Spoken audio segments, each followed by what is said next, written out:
নাতে প্রেমানন্দে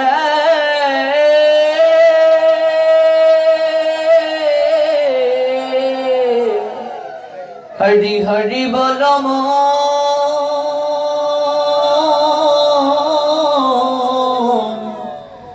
জয় জয় শ্রী রাধে শ্যাম। ডান দিকে মনিটর একটু দাও, ডান দিকে মনিটরটা আসছে না। হরি বল জয় শ্রী রাধে, ডান দিকে কম আসছে, দুটো ব্যালেন্স করে দাও, এই দিকের মনিটরটা ব্যালেন্স করে দাও। হরি বল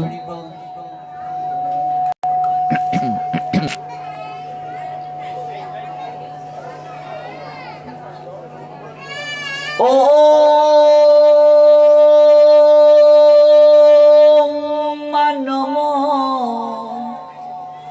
নম ভগবতে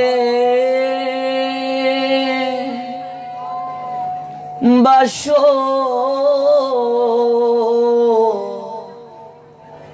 দেবায়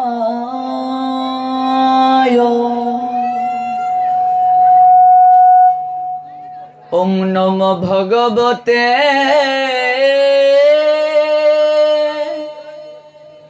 বাসো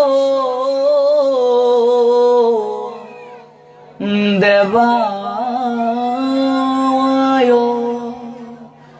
ওম নম ভগবতে বাসো দেবায়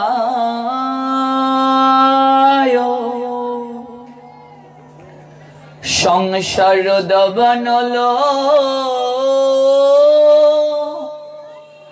লিরলুকত্রনায় করুণ্য ঘনা ঘনতম প্রাপ্ত সকল্যান গুণার নবস্য বন্দে গুরশ্রী চরণার বিন্দম নময় বিষ্ণু পাদায় রাধা প্রেষিতায় ভূতলে শ্রীমতে ভক্তি প্রপন্ন জ্যোতি সমিনীতি নামিনে নমো আচার্য পদায় দৈন্যভূষণ মুকুট মনে গুরু করুণা মূর্তয়ে ক্ষমা দৈর্য শির মনে নময় শ্রীমতে ভক্তি কুসুম শ্রমণায় বৈ বিষ্ণু পাদায় দেবায় কৃপা বেদয়ে নমো নমঃ শ্রী গৌরী করুণা মূর্তি কৃপা পূর্ণ কলেবরং শ্রী ভক্তি কুসুমং বন্দে রাধা কুঞ্জ নিবাসিনম নময় বিষ্ণু পাদায় কৃষ্ণ প্রেষিতায় ভূতলে শ্রীমতে ভক্তি সিদ্ধান্ত সরস্বতী নামিনে বন্দে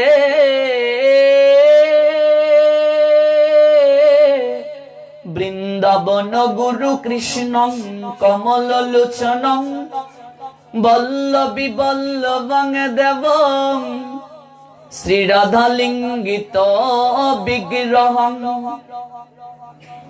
নমনলীন নেত্রায় বেণু বাদ্য বিনোদিনে রাধা ধর সুদা পান শালিনে বনমালিনে আনন্দ লীলাময় বিগ্রহায় হেমাবতী বৎসবি সুন্দরায় তস্মৈ মহাপ্রেম রস প্রদায় চৈতন্য চন্দ্রায় নমো নমস্তে, কৃষ্ণায় বাসুদেবায় হরহে পরমাত্মনে প্রণত ক্লেশনাশায় শ্রী গোবিন্দায় নমো নমঃ। রাধাং রসেশ্বরীং রম্যাং গোবিন্দ মোহিনীং পরাং বৃষভানু সুতাং দেবী তং নমামি হরিপ্রিয়ে। মহাপ্রসাদ জননী সর্ব সৌভাগ্য বর্ধিনী আদি ব্যাধি হরণিত্যং তুলসী তং নমস্তুতে। শ্রী রূপী শ্রী সনাতন ভট্ট রঘুনাথ শ্রীজীবী গোপাল ভট্ট দাস রঘুনাথ এই ছয় গোসাই করি চরণ বন্দন, যাহাতে বিঘ্ন নাশ অভীষ্ট পূরণ। এই ছয় গোসাই যার মিতার দাস, তসবার পদ রেণু মূল পঞ্চরস, তাদের চরণ সেবী ভক্ত শোনে বাস। জনমে জনমে মোর এই অভিলাষ, এই ছয় গোসাই প্রভু মুই করু দয়া। চরণে শরণ নিলাম দাও পদ ছায়া, এই ছয় গোসাই যবে ব্রজে কৈলাবাস। রাধা কৃষ্ণের নিত্য লীলা করিলা প্রকাশ, মনের আনন্দে বলো হরি। ভজ বৃন্দাবন শ্রী গুরু বৈষ্ণব পদে মজাইয়া মন। শ্রী গুরু বৈষ্ণব পাদ পদ্ম করিয়াস, নাম সংকীর্তন কহে নরোত্তম দাস। জয় জয় শ্রী কৃষ্ণ চৈতন্য প্রভু নিত্যানন্দ, শ্রী অদ্বৈত গদাধর শ্রীবাসাদি গৌর ভক্ত বৃন্দ। হরে কৃষ্ণ কৃষ্ণ কৃষ্ণ হরে হরে, হরে রাম রাম রাম হরে হরে। হরে কৃষ্ণ কৃষ্ণ কৃষ্ণ হরে হরে, হরে রাম রাম রাম হরে হরে। হরে কৃষ্ণ কৃষ্ণ কৃষ্ণ হরে হরে, হরে রাম রাম রাম হরে হরে।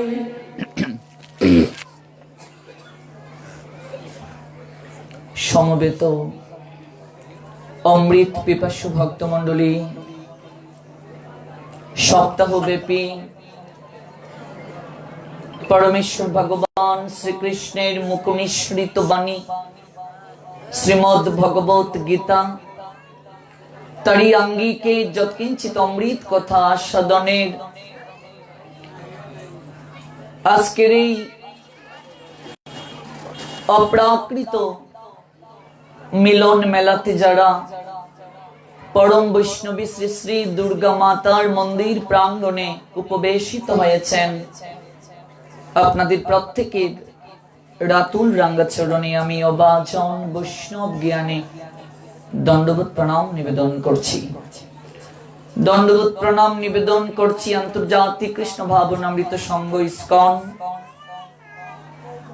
সেই অপ্রাকৃত সংস্থাটির অন্যতম একজন সেবক, যিনি ইন্টারনেটের কল্যাণে এই অপ্রাকৃত কথা শ্রবণ করে আপনাদের মতো সাধু ভক্ত বৈষ্ণবের সাহচর্য প্রাপ্তির মনোরথে আপনাদেরই চরণতলে ছুটে এসেছেন। সেই প্রপূজ্য চরণ ব্রহ্মচারী মহাত্মনের রাতুল রাঙ্গা চরণে আমরা ধন্যাতি ধন্য। উনার মতো ভক্ত প্রবর্ততা বৈষ্ণবের সাহচর্য সাক্ষাৎতা দর্শন লাভ করতে পেরেছি বলে প্রেমের ঠাকুর পরমেশ্বর ভগবান শ্রীকৃষ্ণ চৈতন্য মহাপ্রভু এই বৈষ্ণব দর্শনের মাহাত্ম্য প্রসঙ্গে গয়া ধামে ঈশ্বর পরিপাতকে দর্শন করে জগৎ জীবকে অপ্রাকৃত একটি তত্ত্ব প্রদান করেছিলেন। আমরা সেই তত্ত্বটি অতি সংক্ষেপে শ্রবণ করে বৈষ্ণব চরণে প্রেম ভক্তি অঞ্জলি নিবেদন করে আজকের যে নির্ধারিত বিষয়, গতকাল যে জায়গায় কথার বিশ্রাম টেনেছিলাম সেই জায়গা থেকে পুনরায় শ্রবণ করব। চৈতন্য মহাপ্রভু তিনি পরমেশ্বর ভগবান, কৃষ্ণ এবং গৌর হরি অভিন্ন, কোনো পার্থক্য নেই। কৃষ্ণ থেকে আরো অধিক করুণার নিলয় হয়ে গৌর হরি জগতের বুকে আবির্ভূত হয়েছিলেন। তিন বাঞ্ছাকে হৃদয়ে লালন করে নাম ও প্রেম রসে বিগলিত ভাব হৃদয়ে ধারণ করে পাপাচ্ছন্ন কলিহত জীবের মুক্তির সোপানে অগ্রসর করার আকিঞ্চনে গৌর হরির এই জগতের বুকে আসা। আপনি আচরে প্রভু জীবের শেখায়, নিজে আচরণ করে জগৎকে শিক্ষা প্রদান করেছেন গৌর হরি। কারণ যে পথ দেখায় সে তাকে সবচেয়ে এগিয়ে। আমরা শ্রীমদ্ ভগবত গীতায় 3য় অধ্যায় কর্মযুগের 21 নং শ্লোকে দেখতে পাই, whatever action a great man performs, common men follow, and whatever standards he sets up, exemplary etc., all the words pursue. যত যত আচরতি শ্রেষ্ঠ তত্ত্বতব ইতর জনঃ সযত প্রমাণং কুরুতে লোক তৎ অনুবর্ততে। শ্রেষ্ঠ ব্যক্তিগণ যেভাবে আচরণ করেন সাধারণ মানুষ তার অনুকরণ করেন। তিনি যা প্রমাণ বলে স্বীকার করে যান, সমগ্র পৃথিবী তার অনুসরণ করেন। নিজে আচরণ করে জগৎ জীবকে শিক্ষা প্রদান করেছেন ভগবান। ভগবানের জগতের বুকে কর্ম নেই, তার জন্ম সাধারণ মানুষের মতো নয়। দিব্য জন্ম কর্ম চমে দিব্যং, এবং তার জন্মটা দিব্য, জগতের বুকে তার কোনো কর্ম নেই। শ্রীমদ্ ভগবদ গীতায় 3য় অধ্যায় কর্মযুগের 22-23 নং শ্লোকে আমরা দেখতে পাই, ভগবান নিজ মুখে বলেছেন, নমে পার্থ অস্তি কর্তব্যম ত্রিষু লোকেষু কিঞ্চন ন অনবাপ্তব্যম অবাপ্তব্যম বর্তেব চ কর্মাণি। হে পার্থ, এ ত্রিজগৎ সংসারে আমার কর্তব্য নেই, আমার অপ্রাপ্ত কিছু নেই, প্রাপ্তব্য বলেও কিছু নেই, তবু আমি কর্মে ব্যাপৃত আছি। যদি হে অহম ন বর্তয়ং জাত কর্মণি অতিনৃত মম বর্ত অনুবর্তন্তে মনুষ্যে পার্থ সর্বস্ব। আমি যদি অনলস হয়ে কর্তব্য কর্মে প্রবৃত্ত না হই, তবে আমার অনুবর্তী হয়ে সমস্ত মনুষ্যজীবী কর্ম ত্যাগ করবে। তাই তো ভগবান নিজে আচরণ করে জগৎ জীবকে শিক্ষা প্রদান করার কিঞ্চনে জগতের বুকে আসেন। ভগবান যখন কর্ম করেন সেটাকে বলা হয় লীলা, আর এই লীলার মাঝেই দুষ্কৃতিকারীর বিনাশ হয়, ধর্মের সংস্থাপন হয়, সাধুর পরিত্রাণ হয়। সেই পরমেশ্বর ভগবান শ্রীকৃষ্ণের করুণার নিলয় রূপ হচ্ছেন প্রেমের ঠাকুর শ্রীকৃষ্ণ চৈতন্য মহাপ্রভু, যিনি কলির পাবন অবতার, যিনি পরমেশ্বর ভগবান। এখন তো জগতের বুকে ভগবানের ট্রাফিক জ্যাম লেগে গেছে। অমুক ভগবান, তমুক ভগবান, গুরুদেব ভগবান, এরকমও আছে। গুরুকে ভগবান বানিয়ে আসল ভগবানকে বের করে দেয়া হয়েছে। ভগবানের ফ্যাক্টরি হয়ে গেছে কলিযুগে। ভগবান হতে গেলে কি কি যোগ্যতা প্রয়োজন সবকিছু ধারাবাহিক ভাবে আলোচনা শুনবো আমরা। এই জন্য তো আগে ক্ষেত্র তৈরি করছি। ক্ষেত্র যদি ঠিক না হয়, বীজ বপন করলে তো সেটা অঙ্কুরিত হবে না। এই যে আপনাদের পরিবর্তন আজ তিলক প্রত্যেকের ললাটে ভূষিত হচ্ছে। I am most happy and glad. এই পরিবর্তন যদি না আসে হরি কথা শুনে, তাহলে তো উলুবনে মুক্তা ছড়ানো হলো। আচরণশীল ভক্তের শ্রীমুখ থেকে হরি কথা শুনতে হবে। শাস্ত্র বলছেন, যিনি নিজে আচরণ করেন, অন্যজনকে আচরিত করার প্রক্রিয়ায় থাকেন। এই জন্য ক্ষেত্র প্রস্তুত প্রথমে ইম্পার্টেন্ট এন্ড ইম্পার্শিয়াল। তত্ত্বদ্রষ্টা সৎ গুরুদেব কখনো ক্ষেত্র প্রস্তুত না করে যত্র তত্র বীজ বপন করেন না। মনে রাখতে হবে কথাটা। এটা আমাদের সমাজে বড় অভাব। এই জায়গায় যদি একটা বীজ বপন করা হয়, অঙ্কুরিত হবে। জমিকে যদি আপনি প্রস্তুত না করেন, ক্ষেত্র মানে জমি, ক্ষেত্র দেহ, ক্ষেত্রের অনেক ক্লাসিফিকেশন এন্ড এক্সপ্লেইন আছে। আমরা তো মনে করি কানে একটা ফু দিলেই দীক্ষা হয়ে গেল, হাতের জল শুদ্ধ হয়ে গেল। এই ভ্রান্ত ধারণা থেকে বের হয়ে আসতে হবে। এই জন্যই প্রথম দিন এসে বলেছিলাম, আপনারা এই ভোলা জেলার এই অঞ্চলের মানুষ সংসারে ভুলে আছেন, আর আপনাদেরকে কৃষ্ণ নামে ভুলাতেই এসেছি। এই ভাবনাটা হৃদয় মাঝে এট ফার্স্ট এওয়ার্ক করতে হবে। Krishna devotees extreme meritorious and allrounder, all situation and all time. We've forgotten that topical power supreme being Krishna is most intimate acquaintance of our life, most value, most pal, most commemorated of our life. We've forgotten that topic that causes us suffer most crazily. যতদিন যাবত উপলব্ধি করতে পারবো না আত্মীয় সবাই বা আত্মার সম্বন্ধে, যতদিন যাবত উপলব্ধি করতে পারবো না আমি কার চরণে মাথা ঠেকাবো, যতদিন যাবত উপলব্ধি করতে পারবো না বৃক্ষের মূল কি, ততদিন যাবত যত অনুষ্ঠান করব, ভাগবত বলছেন তার পরিপূর্ণ ছল। এগুলো ছল ধর্ম। এই সব কিছু ধারাবাহিক ভাবে শুনতে হবে। ধারাবাহিক ভাবে না শুনলে কিছুই হবে না। জগৎ জীবকে আচরণ করে শিক্ষা দেওয়ার প্রক্রিয়ায় আসেন গৌর হরি। সেই গৌর হরি যখন গয়া ধামে গেলেন পিণ্ড দান করতে, ভগবান তার পিতা, তার আবার পিণ্ড দান কিসের? জগৎ জীবকে শিক্ষা দেওয়ার জন্য, যে কলির মনুষ্য সন্তানের কর্তব্যটা কি সেটা জগৎকে বুঝানোর জন্য।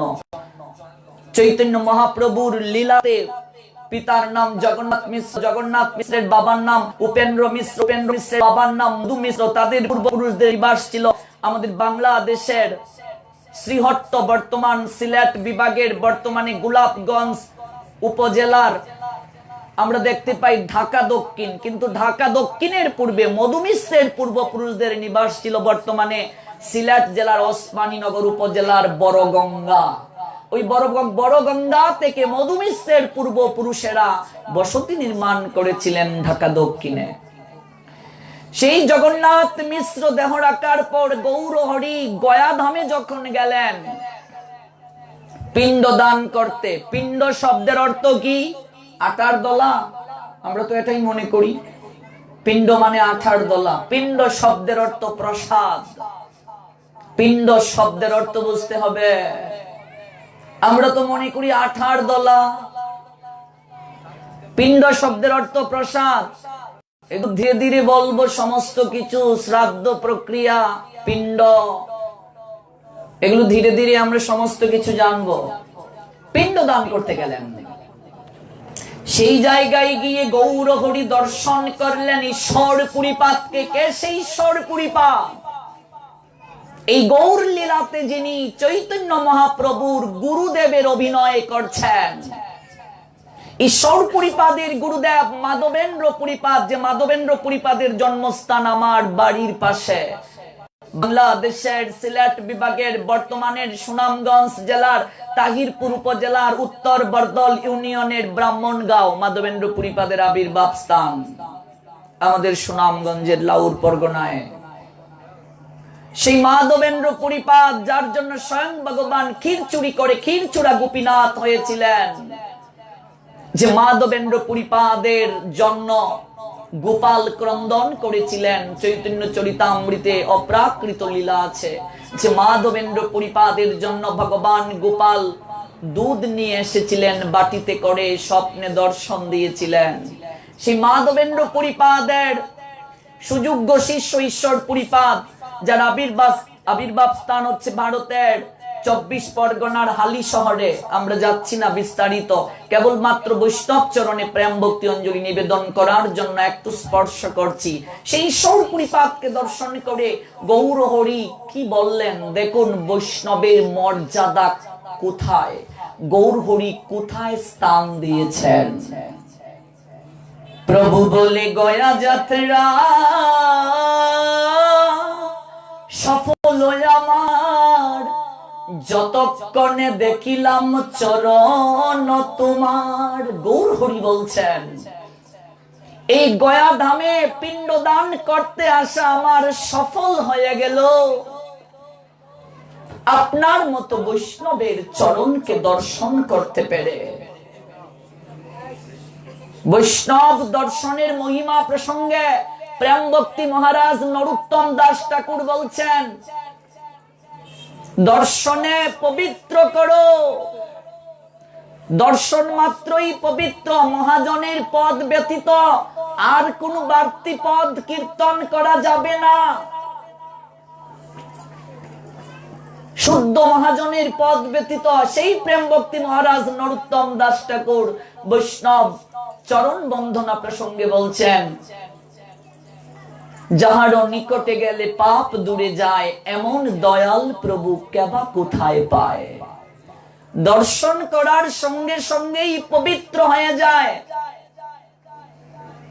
এর মতো পরম দয়াল জগতের বুকে আর কেউ নেই, কোথাও খুঁজে পাওয়া যাবে না।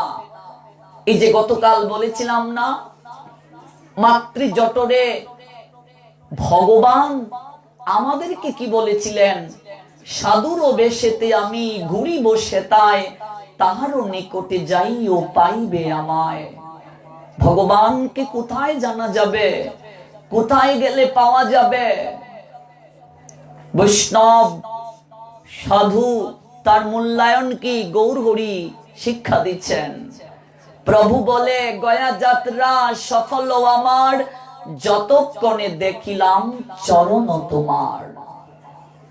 তীর্থে পিণ্ড দিলে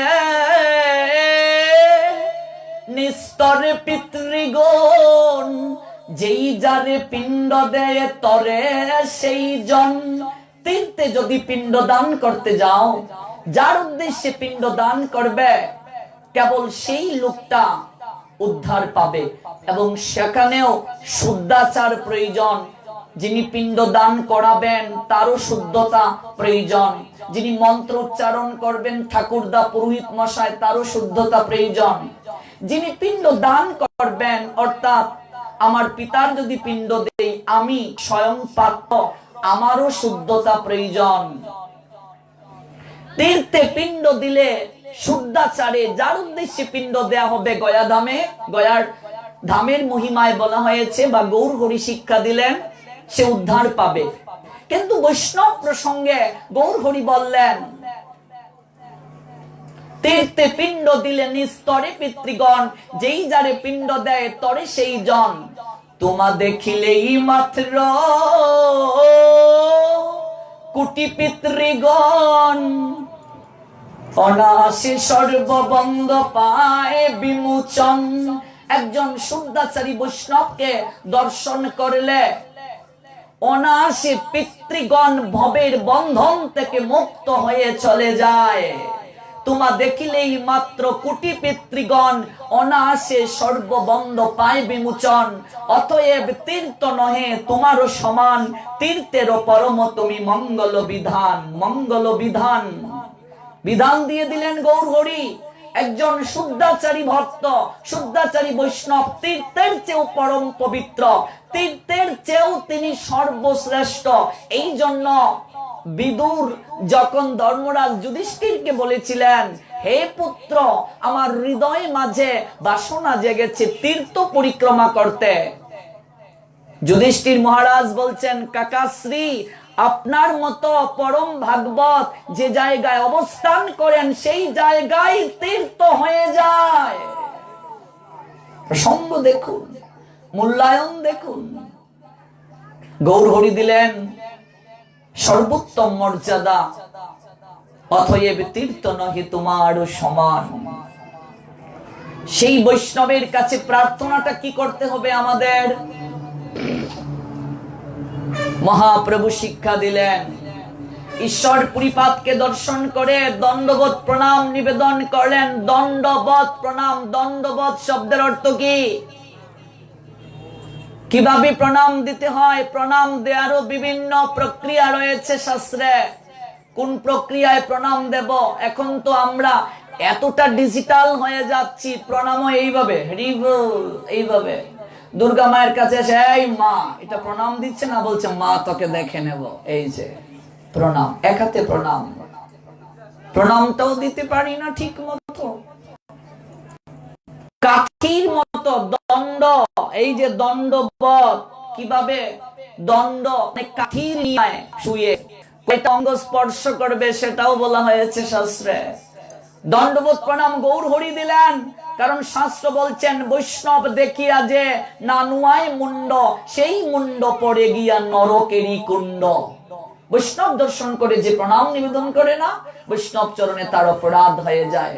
আর বৈষ্ণব চরণে যদি কেউ অপরাধ করে, বৈষ্ণবেতে হয় যদি ক্ষুদ্র অপরাধ, কোটি কোটি ভজনেতে পড়ে যায় বাদ, ভক্তিলতা শুকিয়ে যাবে। বৈষ্ণব চরণে অপরাধ করলে, প্রেম ভক্তি মহারাজ নরোত্তম দাস ঠাকুর বললেন, হরি স্থানে অপরাধে তারে হরি নাম। হরির চরণে অপরাধ করলে মার্জনা আছে, বৈষ্ণব চরণে অপরাধ করলে মার্জনা নেই। ভাগবতে তো আমরা দেখতে পাই, অম্বরীশ মহারাজের চরণে দুর্বাসা এসে অপরাধ করলেন, কেউ তাকে রক্ষা করতে পারলো না সুদর্শন চক্রের হাত থেকে, ব্রহ্মাও নয়, মহাদেবও নয়। এমনকি বৈকুণ্ঠে ভগবান শ্রী হরির নিকটে যাওয়ার পর ভগবানও বললেন, যার নিকটে অপরাধ করেছ তার নৈকট্যে যাবে, এই সুদর্শন চক্রকে আমারও ঠেকানোর ক্ষমতা নেই। তুমি সৃষ্টি স্থিতি লয়ের কারণ, তুমিও ঠেকাতে পারবে না। দুর্বাসা তার নিজের ভুল বুঝতে পারলেন, অম্বরীশ মহারাজের নৈকট্যে এসে নিজের ভুল স্বীকার করে মার্জনা ভিক্ষা চাইলেন। বহুবিধ শাস্ত্রে প্রমাণ আছে, এই গৌর লীলাতে চাপাল গোপাল শ্রীবাসের চরণে অপরাধ করেছিল, কেউ তাকে মার্জনা করে দিতে পারেনি। যার চরণে অপরাধ করা হবে তিনি যদি মার্জনা না করেন,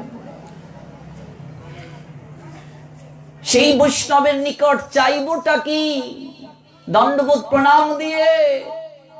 গৌরহরি বললেন, প্রাপ্তিটা দেখুন, প্রাপ্তির লালসাটা দেখুন।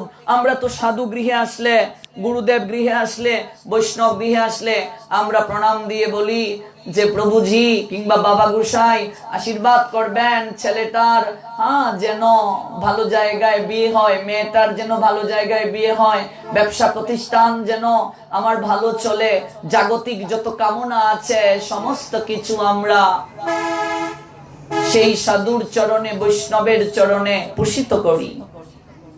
কিন্তু আসল চাওয়াটাই আমাদের অপূর্ণ থেকে যায়, আসল চাওয়াটাই নিবেদন করা হয় না। গৌরহরি দেখিয়ে দিলেন কি চাইতে হয় সাধুর চরণে। দণ্ডবোধ প্রণাম দিয়ে গৌরহরি বলছেন, ওহে বৈষ্ণব ঠাকুর ঈশ্বর পুরীপাদকে, আমার এই হৃদয় আপনাকে দর্শন করে তৃপ্ত হলো। চাতক যেমন জলের নিয়ায় জল প্রাপ্তির আকিঞ্চনে মনোরথে তৃষিত থাকে, প্রতীক্ষিত থাকে, আমার হৃদয় প্রতীক্ষিত ছিল। আপনাকে দর্শন করে মনে হচ্ছে জন্ম জন্মান্তরের আপনি যেন আমার আপনার জন, পরিচিত জন, চিরচেনা। আপনার নৈকট্যে ভিক্ষা চাই। ঈশ্বর পরিপাদ জানেন নিমাই সাধারণ কেউ নয়, ভগবান স্বয়ং। সে অনেক কথা, আমরা বিস্তারিত যাচ্ছি না। গৌরহরি প্রণাম দিয়ে বললেন, সংসার সমুদ্র হইতে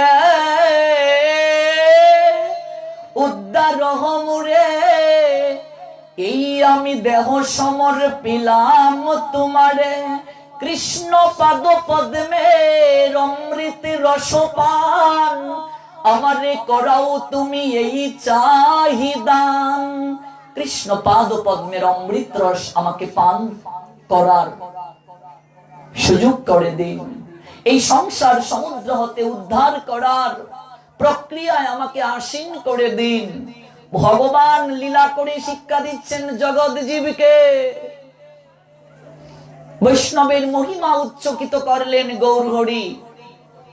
কাজেই সেই বৈষ্ণব ঠাকুরের চরণ বন্দনা করে এবং সমবেত প্রত্যেক ভক্ত বৈষ্ণব যারা এই ঠান্ডাকে উপেক্ষা করে পরম বৈষ্ণবী মায়ের চরণে উপনীত হয়েছেন, অপ্রাকৃত কথা শ্রবণের মানুষে যে কথা শ্রবণ করে দেবী দুর্গা স্বয়ং মাও সন্তুষ্ট হন ভগবানের কথা শ্রবণে, কারণ তিনিও ভগবানের অপ্রাকৃত সেবিকা।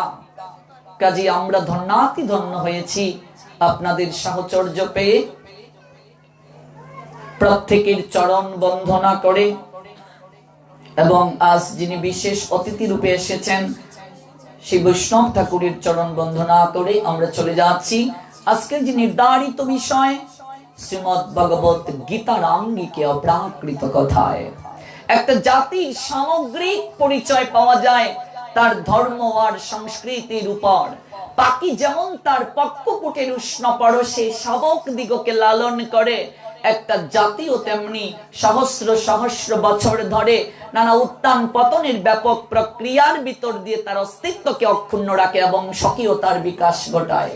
আমাদের সংস্কৃতি, আমাদের সভ্যতা অতি প্রাচীন, এর উপর দিয়ে মাঝখানে কত ঝড় বয়ে গেছে, কত বৈদেশিক সভ্যতা শতাব্দীর পর শতাব্দী এর উপর প্রভাব বিস্তার করেছে, কিন্তু সে সব বাধা বিপত্তি কাটিয়ে আমাদের সংস্কৃতি, আমাদের সভ্যতা আজও চিরদণ্ডায়মান। কারণ আমাদের সংস্কৃতি, আমাদের সভ্যতা এমন এক সত্যের ভিত্তির উপর দাঁড়িয়ে আছে যা সব সময় সব যুগের চিন্তাধারার সামনে চিরদণ্ডায়মান থাকতে পারে। আমাদের সংস্কৃতি, আমাদের সভ্যতা ধর্মের উপর প্রতিষ্ঠিত, আর আমাদের ধর্ম সনাতন। এই সনাতন ধর্ম পৃথিবীর সর্বশ্রেষ্ঠ ধর্ম। এই সনাতন থেকে পৃথিবীর সমস্ত ধর্মের সৃষ্টি হয়েছে। দুর্ভাগ্য হিন্দু জাতি আজ সেটা রিচার্জ করে না। এই সনাতন শাস্ত্র পৃথিবীর সমস্ত ধর্মকে অকৃপণ ভাবে দান করেছে, কারো কাছ থেকে কিচ্ছুটি গ্রহণ করেনি। অকৃপণ ভাবে দান করেছে, জগৎ জীবকে কল্যাণের সোপানে অগ্রসর করিয়ে দিয়েছে। সনাতন ধর্মের মূল থিমটা যার উপর প্রতিষ্ঠিত সেটি হচ্ছে বেদান্তের সত্যের উপর। আর সমস্ত তত্ত্ব জ্ঞানী পুরুষেরা শ্রীমদ্ ভগবত গীতাকে সমস্ত বৈদিক জ্ঞানের উৎস বলে স্বীকৃতি দিয়ে গেছেন।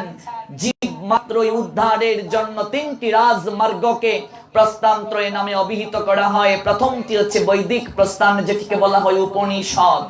দ্বিতীয় প্রস্থানটি হচ্ছে দার্শনিক প্রস্থান, যেটিকে বলা হয় ব্রহ্মসূত্র। তৃতীয় প্রস্থানটি হচ্ছে স্মার্ত প্রস্থান, যেটিকে বলা হয় শ্রীমদ্ ভগবত গীতা। এই গীতার আগে আরো দুটি প্রস্থান নিয়ে আলোচনা করাটা আবশ্যক ছিল, নতুবা আমরা কিছুই বুঝবো না।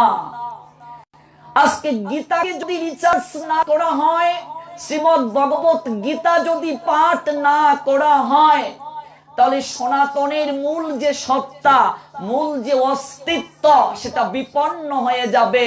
আমরা উপলব্ধি কিছুই করতে পারবো না। দুর্ভাগ্য আমাদের, আমরা ঠাকুর ঘরে গীতাকে লাল শালু এবং রুমাল দিয়ে অনেকেই বেঁধে রাখি। প্রত্যেক দিন চন্দন চর্চিত করে তুলসী পত্র দিতে দিতে গীতার উপর চট লেগে যায়, ভেতরে কি আছে খুলেই দেখি না। অনেকেই। আবার অনেকে দেখবেন মরার পরে মৃতদেহের মাঝে গীতা দেয়। মরা বেটার বুকের মাঝে গীতা দিয়ে কি হবে বাবা? জীবন দশায় তিলক পড়ি না, কণ্ঠে তুলসীর মালা ধারণ করি না, একাদশী ব্রত করি না, ধুতি পরিধান করি না, হরিনাম করি না, মরার পরে মরা বেটাকে স্নান করিয়ে ধুতি পরিয়ে সর্বাঙ্গে তিলক পরিধান করিয়ে বৈষ্ণব বসনে বৈষ্ণব সাজে ভূষিত করে সজ্জিত করে সুকান্তময় অনিন্দময় তার মাধুরী মিশিয়ে ঢাক ঢুল খুল করতাল বাজিয়ে হরিনামের মহড়া করে শ্মশানে নিয়ে যাই। মরা বেটাকে ধুতি পরিয়ে কি হবে?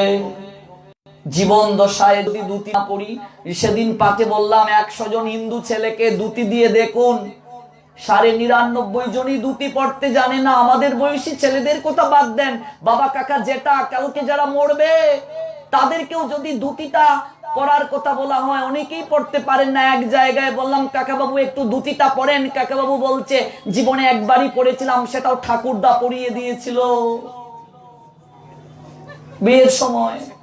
আমি বলছি এখন আর ঠাকুরদাকে পরিয়ে দিতে হয় না, ভাগ্যিস বিয়াতে কুশিওয়ালা ধুতি কিনতে পাওয়া যায়, নইলে হিন্দুর বিয়ে করাই 12টা বেজে যেত। ধুতিটা পড়তে জানি না, মরার পরে মরা বেটাকে ধুতি পড়ায়, মরার পরে মরা বেটার কপালে তিলক, মরা বেটাকে হরিনাম শুনিয়ে শুনিয়ে শ্মশানে নিয়ে যায়। মরা বেটাকে হরিনাম শোনালে কি হবে? মরার কানে কি হরিনাম যায়? বাবার কুলে করে ছেলে যাচ্ছে, ছেলে প্রশ্ন করছে বাবাকে, ও বাবা ওরা সবাই কি করছে? ওরা সবাই হরিনাম করছে, যে লোকটা শুয়ে আছে সে কেন হরিনাম করছে না? ও কি করে হরিনাম করবে পুত্র? ও তো মরে গেছে, মরে গেলে তো আর কেউ কথা বলতে পারে না। বাবা মরে গেলে যদি হরিনাম করা না যায়, তোমাকে তো একদিনও হরিনাম করতে দেখি নাই, তাহলে তুমিও কি মরে গেছো? আমরা জীবিত থেকে অনেকে মরার দলে, জাগ্রত থেকে গ্রন্থের দলে। এই জন্যই তো গৌর হরি জগৎ জীবকে জাগানোর জন্য আসলেন আর আমাদের বাসবুস জানালেন, জীব জাগো জীব জাগো, গুড়া চাঁদ বলে কত নিদ্রা যাও মায়া পিশাচির কুলে, আর কত ঘুমাবে, অন্তত একটু জাগো, একটু জাগার প্রয়াসী হও। ঘুমিয়ে আছি আমরা, ওই ঘুমন্ত অবস্থা থেকে জাগ্রত প্রয়োজন। আজকে হিন্দু সমাজে একটা কম্পন প্রয়োজন, কম্পনটার বড় অভাব। ওই কম্পনটা যতদিন পর্যন্ত হিন্দুদের মাঝে দেওয়া যাবে না, ততদিন যাবত হিন্দুর ঘুম কখনো ভাঙবে না। পার্শ্ববর্তী ধর্মের দিকে তাকিয়ে দেখুন, ধার্মিক মুসলমানেরা তাদের মাঝে ঐক্যতা আছে, তাদের মাঝে একতার সুপানটা সুদৃঢ়। আমরা তো দলাদলি ঠেলাঠেলিতে মত্ত, এটা হরে কৃষ্ণের দল, এটা জয় রাধের দল, এটা জয় নিতাইয়ের দল, এটা জয় গুরুর দল, এটা কালো তিলক দেয়ার দল, এটা সাদা তিলক দেয়ার দল, দলাদলি ঠেলা, এটা চিন্তামণির দল। অভাব নাই দলের। যতদিন যাবত হিন্দুরা দলাদলি ঠেলাঠেলি ছেড়ে গলাগলি করতে না পারবে, কুলাকুলি করতে না পারবে, ততদিন যাবত হিন্দুদের দুর্দশা কখনো শেষ হবে না। তাই দলাদলি ছাড়ুন, কুলাকুলি করুন, গলাগলি করুন। জয় জয় Shri Radhe.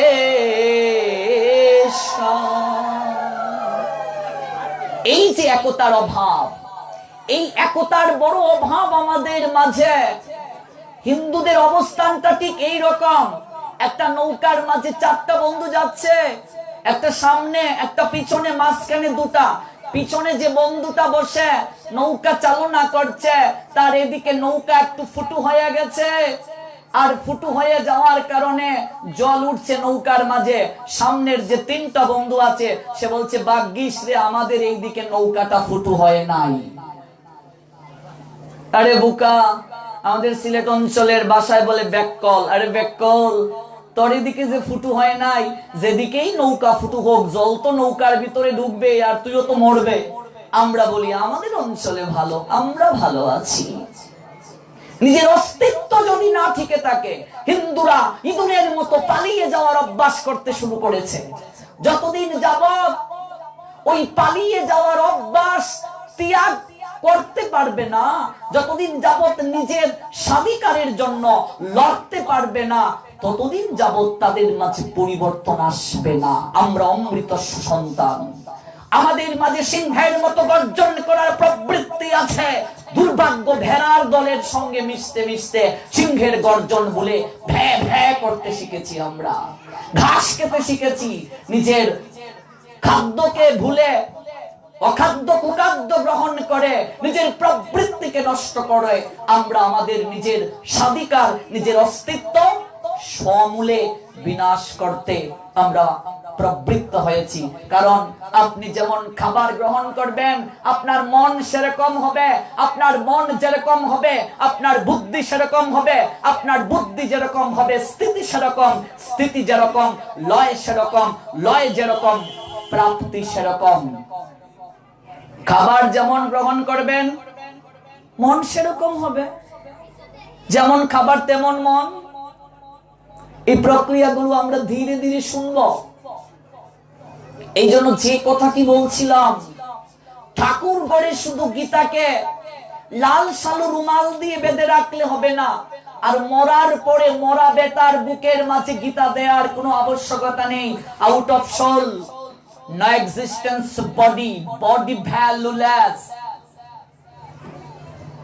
The soul extremely evergreen and universal truth. All time and all situation, out of soul, the soul exchange to other body. দেহ থেকে যদি আত্মা চলে যায়, দেহের কোনো অস্তিত্ব আছে? no existence, কোনো অস্তিত্ব নেই। তাহলে গীতা পবিত্র ধর্মগ্রন্থ, ভগবান বলছেন গীতা মে হৃদয়ং পার্থ, পার্থ গীতা আমার হৃদয়, গীতা মে সারমুত্তমম, গীতা আমার সার সর্বস্ব, গীতা মে জ্ঞান মত্তুগ্রম, গীতা মে জ্ঞান মব্বয়ম, গীতা মে চুত্তমং স্থানং, গীতা মে পরমং পদম, গীতা মে পরমং গুজ্জং, গীতা মে পরম গুরু, গীতাশ্রয়হম তিষ্ঠামি, গীতা মে পরমং গৃহম, গীতা জ্ঞানং সমাশ্রিতং ত্রিলোকিং পালয়াম্যহম। গীতা আমার হৃদয়, গীতা আমার সার সর্বস্ব, গীতা আমার পরম পদ, গীতা আমার পরম গৃহ, গীতা আমার পরম গুরু। গীতার জ্ঞানকে আশ্রয় করে ত্রিজগৎ সংসারকে আমি প্রতিপালন করে থাকি। ভগবানের গুরু গীতা, গীতা পাঠে ভগবান যত সন্তুষ্ট হন আর কোন প্রক্রিয়ায় তাকে সন্তুষ্ট করা যায় না। তাহলে সেই গীতাকে অপবিত্র দেহ, যখন আত্মা বিযুক্ত হয়ে যায়, দেহ তখন অপবিত্র, ডেড বডি, তাকে স্পর্শ করলে স্নান করতে হয়। আমরা অপবিত্র দেহের এই বুকের মাঝে গীতাটা দিয়ে আমরা কি করে কুল করতাল ঝাঁঝ বাজিয়ে হরিনামের মহড়া করে তাকে শ্মশানে নিয়ে যাই। জীবন দশায় যদি গীতা না পড়ি, মরা বেটার বুকের মাঝে গীতা দিয়ে লাভ হবে না। জীবন দশায় যদি সদাচার জীবন পালন না করি, জীবন দশায় যদি হরি কথা, হরি নাম, কৃষ্ণ অনুশীলন না করি, মরার পরে মরা বেটাকে শ্রাদ্ধ বাসরে গীতা পাঠ শুনিয়ে কি হবে? যদি জীবন দশায় এগুলো অভ্যাস না করি। এই জন্য ঠাকুর ঘরে লাল সালু রুমাল দিয়ে বেঁধে রাখলে শুধু গীতাকে হবে না। যারা স্টুডেন্ট আছেন তাদেরকে বলছি, গীতাকে পড়ার টেবিলে রাখেন। প্রতিদিন নিজের পাঠ্য পুস্তকের পড়া শুরু করার আগে একটু পড়ে নেবেন। কিছুদিন গেল এই সমাজে শূদ্র গীতা পড়তে পারবে না সেই অজুহাতে, আর কিছুদিন এখনো যাচ্ছে, ওরে বাপরে সংস্কৃত যদি পড়ি, যদি তার হাঁটিতে শিখে না কেহ না খেয়ে আছার, সাঁতার শিখিতে হলে আগে তবে নামো জলে, জলে না নামলে সাঁতার শিখা যাবে? আসার না খেলে হাঁটা শিখা যাবে? তাহলে ভুল হতে হতেই তো শুদ্ধের উৎপত্তি। আপনি যদি নাই পড়েন আপনি শিখবেন কি করে? এই জন্য সংস্কৃত ভুল হবে এই অজুহাত দিয়ে গীতা থেকে সরিয়ে নেওয়ার যে প্রক্রিয়া, এই প্রক্রিয়া থেকে বের হয়ে এসে এই গীতাকে পড়ার টেবিলে রাখতে হবে যারা স্টুডেন্টস আছেন, এবং প্রতিদিন এক অধ্যায় হলেও গীতা পড়তে হবে। যাদের অক্ষর জ্ঞান আছে তাদের তো কোনো ক্ষমা নেই। ভগবান যদি আপনাকে প্রশ্ন করেন, তোকে যে পাণ্ডিত্য দিলাম, অক্ষর জ্ঞান দিলাম, পড়তে পারিস, আমাকে সন্তুষ্টি বিধানের জন্য কি করলি, পড়েছিস কি? কি উত্তর দেব আমরা বাবা? এই জন্য ঠাকুর ঘরে গীতাকে স্থাপিত করে রাখার কোনো আবশ্যকতা হতে পারে না যদি আমরা না পড়ি। আপনি সংস্কৃত পারেন না, বাংলা অনুবাদটাই পড়ুন। আজকে গীতাকে যদি কেউ সুষ্ঠুভাবে গুরু আনুগত্যে, সৎ গুরুদেবের আনুগত্যে, পরম্পরায় অধ্যয়ন করত, জগতের বুকে এপার ওপার, পদ্মার ওপার, মেঘনার ওপার এত নকল ভগবানের আখড়া হতো না, ট্রাফিক জ্যাম লাগতো না, ভগবানের ফ্যাক্টরি হতো না, এত অপসংস্কারে ভুলে থাকতাম না আমরা। আমাদের মাঝে সংস্কার আসতো, আমাদের মাঝে শুদ্ধতা আসতো, কারণ একমাত্র গ্রন্থ যে গ্রন্থে ভগবান স্বয়ং কথা বলেছেন, একমাত্র গ্রন্থ যে গ্রন্থে ভগবান আমাদেরকে নির্দেশনা প্রদান করেছেন। পড়তে হবে, প্রতিদিন পড়তে হবে। এই জন্য যে একেবারে ধুতি পরে স্নান করে আসন পেতে গীতা পড়তে হবে এমন কোনো কথা নেই। আপনি দাঁড়িয়ে দাঁড়িয়েই পড়েন। এখনকার ইন্টারনেট, ফেসবুক এর ছেলেপিলে যারা আছো, যদি গ্রন্থ পড়ার পরিবেশ না পাও, সফটওয়্যারে পড়ো, পিডিএফ নামিয়ে পড়ো। পড়তে হবে। মূল কথা হচ্ছে যুক্ত থাকা, যুক্ত থাকাটাই মুখ্য। চার্জ যদি ফুরিয়ে যায় মোবাইলের, তৎক্ষণাৎ আমরা চার্জার দিয়ে চার্জ দেই, নতুবা ব্যাটারি লো এক সময় শাট ডাউন। এই যে 7 দিন পাঠ হচ্ছে, একটু ইলিশা বাজারে ভক্তদের মাঝে চার্জ হচ্ছে, চার্জ, এই চার্জটাকে ধরে রাখতে হবে। কয়েকদিন পরেই দেখবেন চার্জ শেষ। আবার সাধু হচ্ছে চার্জার, তার কাছে গিয়ে আবার চার্জ নিতে হবে। ওই যে বললাম না গতকালকে, সাধুর মাঝেও 3 প্রক্রিয়া আছে, উত্তম, মধ্যম, কনিষ্ঠ। কার কাছ থেকে চার্জ নেব? এমন কারো কাছে যদি চার্জ নিতে যাই, যতটুকু আছে ততটুকু শেষ। এই জন্য বুঝতে হবে, আচরণশীল সাধুর সঙ্গ করতে হবে। আমি এই বেশাসনে বড় বড় কথা বললাম, আমি নিজে যদি আচরণ না করি তা হবে? এক জায়গার প্রত্যক্ষ একটা ঘটনা বলি। বেশাসনে বসে একজন আলোচক বলছেন, একজন গুরুদেব বলছেন, আমি কাউকে নিন্দা করছি না, প্রত্যেকের প্রতি সম্মান রেখে বলছি, শ্রদ্ধা রেখে বলছি। বলছেন, আপনারা কেউ একাদশী আলোচনা থেকে নামলেন, নেমে বললেন, হেরে পরেশের মা, আমার জন্য একাদশীর অনুকল্প নিয়ে আয়। বৈশাখ মাসের দিন পরেশের মা আম, কাঁঠাল ইত্যাদি নিয়ে আসলো। বাবা গোসাই নেন আপনার জন্য। পরেশের মা, যা রুটি নিয়ে আয়, রুটি। বাবা গোসাই, আপনি না পাটি বলছেন, রুটি খাওয়া যাবে না। ওরে বেকল, এটা তো বক্তার লাগি হয়েছে, এটা কিন্তু আমার লাগা নেই। আমি তো সবটাই খাইব, রোহিতাস্য, কাতলাস্য, ইলিশ, এগুলোর সঙ্গে বেগুন দিয়ে খেলে নিরামিষ, সব চলবে আমার। এরকম হলে হবে না, যে চার্জ আছে এটাও শেষ। চালাক হতে হবে। Krishna devotees, extreme allrounder and meritorious. চালাক হতে হবে আমাকে। গতকাল বললাম না, কত রাবণ বেশধারী সাধু আসবে। তাহলে কি তিনি সাধু? রাবণও তো বেশ ধরে এসেছিল। সাধুকে চোখ দ্বারা চেনা যাবে না। ভাগবত বলছেন সাধুকে চিনতে হবে কর্ণ দ্বারা। এগুলো ধারাবাহিক ভাবে বলবো, নতুবা একটু অ্যান্টিবায়োটিক বেশি হয়ে যাবে। যে কথাটা বলছিলাম সেই প্রসঙ্গে যাচ্ছি। ঠাকুর ঘরে শুধু গীতা স্থাপিত করে রাখলে হবে না, এটাকে বের করে নিয়ে আসুন। আজকে বিশ্বের যে দেশগুলো এই পাশ্চাত্যের অপসংস্কৃতিকে হৃদয়ে লালন করে চলত এবং যারা ইন্দ্রিয় তর্পণের নেশায় মশগুল ছিল, সমগ্র বিশ্ব আজ এই সনাতন ধর্মকে নিয়ে রিচার্জ করার প্রক্রিয়ায় আসীন। শ্রীমদ্ ভগবত গীতার আদর্শকে হৃদয়ে লালন করার চেষ্টা করছে তারা।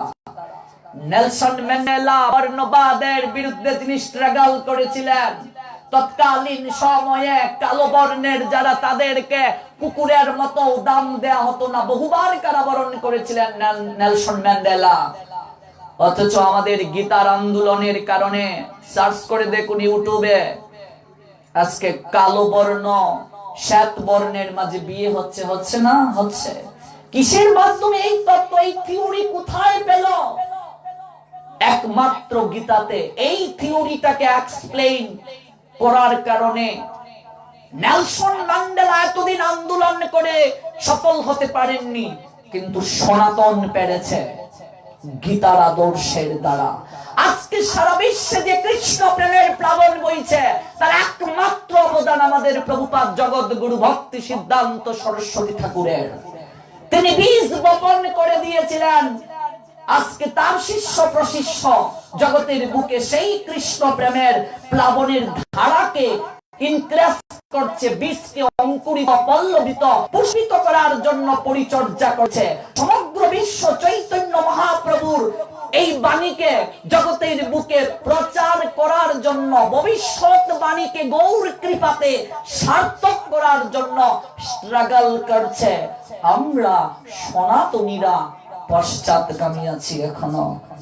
আমরা রত্ন, আমরা মানিক্য, আমরা চিন্তামণি পাথর পেয়ে আমরা ফেলে দিচ্ছি, পাশ্চাত্যবাসী গ্রহণ করছে। গীতার আন্দোলনকে ত্বরান্বিত করতে হবে। বৈপ্লবিক আন্দোলনের পুরুদা ব্রিটিশ বিরোধী আন্দোলনের অমিয় প্রজ্ঞার বাজা আভার পাঞ্জেরি ক্ষুদিরাম বসু কদিন আগে যার জন্মতিথি গেল, সেই ক্ষুদিরাম বসু যখন ফাঁসির কাষ্ঠ মঞ্চে দাঁড়িয়েছিলেন, খলখল করে হাসছিলেন তিনি। জল্লাদ বলছে একটু পরে তুমি মরবে, বলছে ইউ আর এক্সট্রিম ইগনোরেন্স। জল্লাদকে বলছে তুই একটা মহামূর্খ।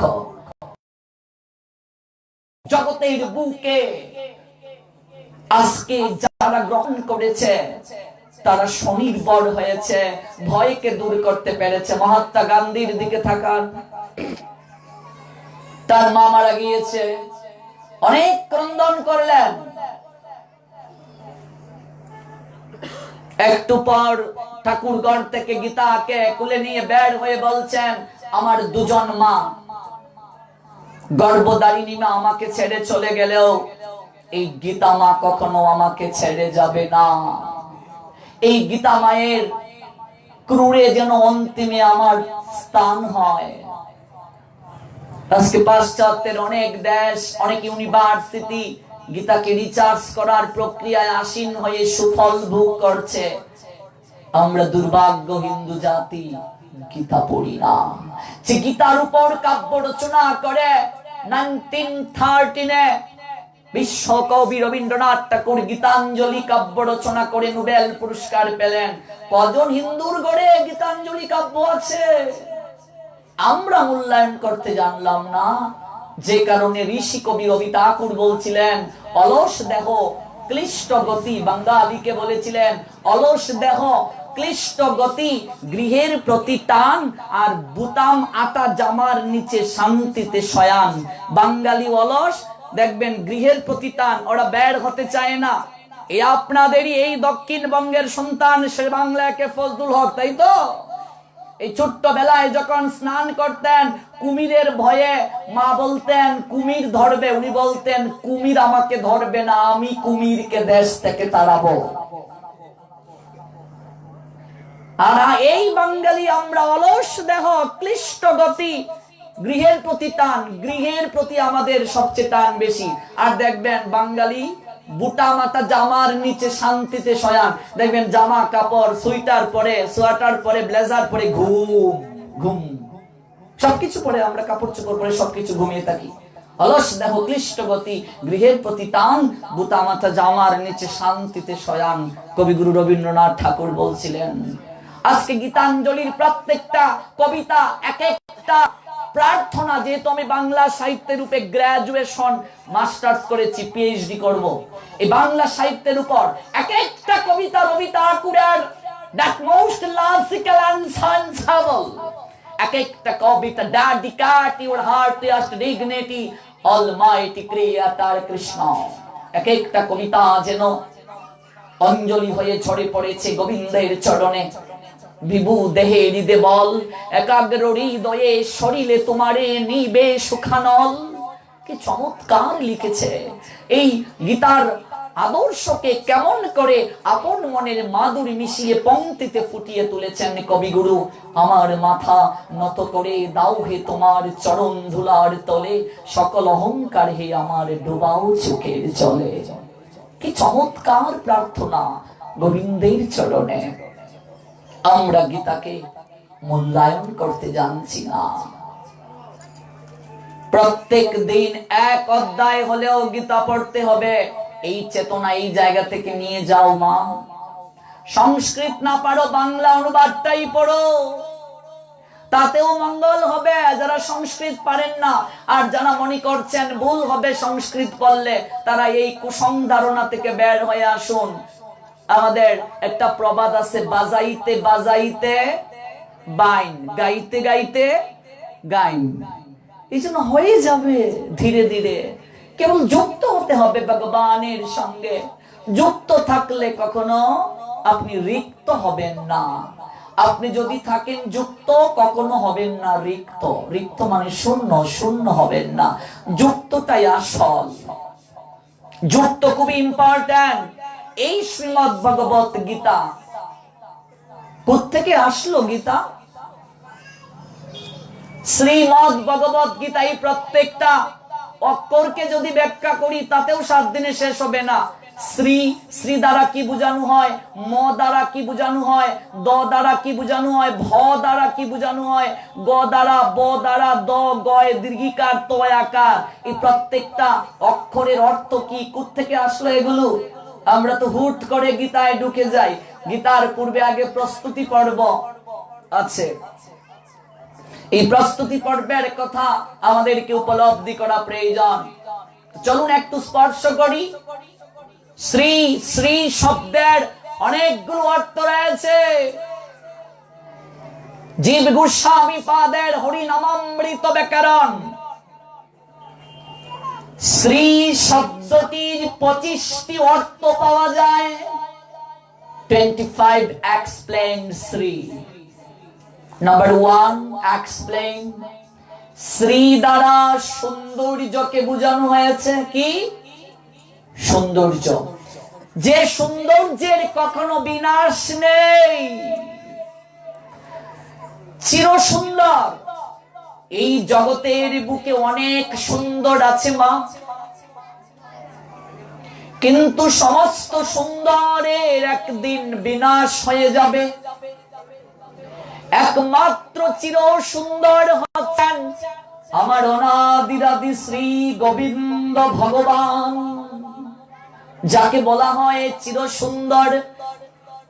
ত্রিবঙ্গ বঙ্গিম রূপ বংশীদারী অপরূপ রসময় গুণনিধিশালী বর্ণ নব জলধর শিরসি কি পিচ্ছবর অলকাতে লক সুবাবায়ে পরিধানে পীতবাস বদনে মধুরোয়া সেন রূপ জগত মাতায় ইন্দ্র নীলজিনী কৃষ্ণ রূপকানি হেরিয়া কদম্ব মূলে সকিরে আমার না চলে চরণ মনোযুচাটন সংসার গেলাম ভুলে। সকিরে কদম তলে আমি কি হেরিলাম। শুদ্ধ মহাজন চমৎকার বর্ণনা করেছেন। এই যে শ্রী, এই শ্রী মানে সৌন্দর্য। জগতের বুকে অনেক সুন্দর আছে, সুন্দরী আছে, কিন্তু কেউ বলতে পারবেন এই চির সুন্দরী আর কেউ সুন্দরী নাই বলা যাবে? ঐশ্বরিয়া রায় বচ্চনের নাম শুনেছেন? আমাদের বয়সী ছেলে মেয়েরা তো নিশ্চয়ই শুনেছে, বাবা কাকা জেঠারাও শুনেছেন। একবার বিশ্ব সুন্দরী হয়েছিল। সাংবাদিক প্রশ্ন করছে, ম্যাম আপনার রূপের রহস্য কি? ঐশ্বরিয়া রায় কোনো কথা বলেন নাই, কেবল একটু মৃদু হেসেছিলেন। চঞ্চুটে হাসির রেখা দেখে সাংবাদিকের হৃদয়ে কম্পন শুরু হয়ে গিয়েছিল। এই কদিন পরে ঐশ্বরিয়া একটা অ্যাডভার্টাইজ করলো লাক্স সাবানের। সাংবাদিক মজা করে লিখলো, বিশ্ব সুন্দরীর হয়তো রূপের রহস্য লাক্স সাবান। আচ্ছা বলুন তো, এই যে আমরা এখানে অনেক সুন্দরী আছেন, অনেক সুন্দর আছেন, বলুন তো আপনাদের রূপের রহস্য কি? লাক্স সাবান, ডাব, লাইফ বয়, জীবাণুর জম, মুখে দিবার সেদা বেদা, হ্যানোলাক্স, এগুলো কি রূপের রহস্য? বিশ্ব সুন্দরীর রূপের রহস্য কি? কিছুই বলে নাই ঐশ্বরিয়া। সাংবাদিক মজা করে লিখেছে, মনে হয় লাক্স সাবান। আচ্ছা মনে করুন এই বরিশাল জেলা শহরে ঐশ্বরিয়া রায় এসেছে, অবস্থাটা কি হবে? 500 টাকা টিকেট। আমার বয়সী ছেলে মেয়েদের অভাব হবে না চাওয়ার মানসিকতা। বাবার পকেট কাটবে, বন্ধু বান্ধবের কাছ থেকে হাওলাত করবে বিশ্ব সুন্দরীকে দেখার জন্য। কাকা যেটা তাদের হৃদয়েও হয়তো বাকুম বাকুম করবে দেখার জন্য। একবার দেখে আসি। যে এখানে টিকিটের ব্যবস্থা নাই হরিকথায়। হরিকথাতে আমরা সহজে লোক আনতে পারি না। ঐশ্বরী রায় যখন আসবে, এরকম অ্যাডভার্টাইজ যখন করা হবে, অভাব হবে না। আমি খুব সহজ করে বুঝাবার চেষ্টা করছি, নতুবা বাংলা হিন্দি ইংলিশ সংস্কৃত শুরু করলে আমরা অনেকে বুঝবো না। একেবারে সহজ ভাষায় বোঝানোর চেষ্টা করছি বিষয়গুলো। মনে করুন ঐশ্বরিয়া রায়ের ভেতর থেকে আত্মাটা চলে গেল, আউট অফ সোল ঐশ্বরিয়া। এবার যদি কোনো আমার মতো ইয়াং ছেলেকে বলে তুমি ঐশ্বরিয়া রায়ের সঙ্গে 3 দিন থাকো, কেউ থাকতে রাজি হবে? But why? কেন? যে সুন্দরীকে দেখার জন্য 500 টাকা টিকিট কেটে আপনি যাবেন ভোলা জেলা শহরে, তার ভেতর থেকে আত্মা চলে যাওয়ার কারণে আপনি তার সঙ্গে থাকতে পারবেন না। আচ্ছা আত্মা চলে যাওয়ার পর মেডিকেল সায়েন্স বলছে, জানেন কি কত ঘন্টা পরে দেহটা পচে দুর্গন্ধ বের হয়? এখন তো বিভিন্ন কেমিক্যাল দিয়েও রাখা যায়, সংরক্ষিত করা যায়। 3 দিন বলছি, 3 দিন পর অবস্থা কি হবে? পচে নিশ্চয়ই দুর্গন্ধ বের হবে। এবার যারা ফগো মারছেন, বাহ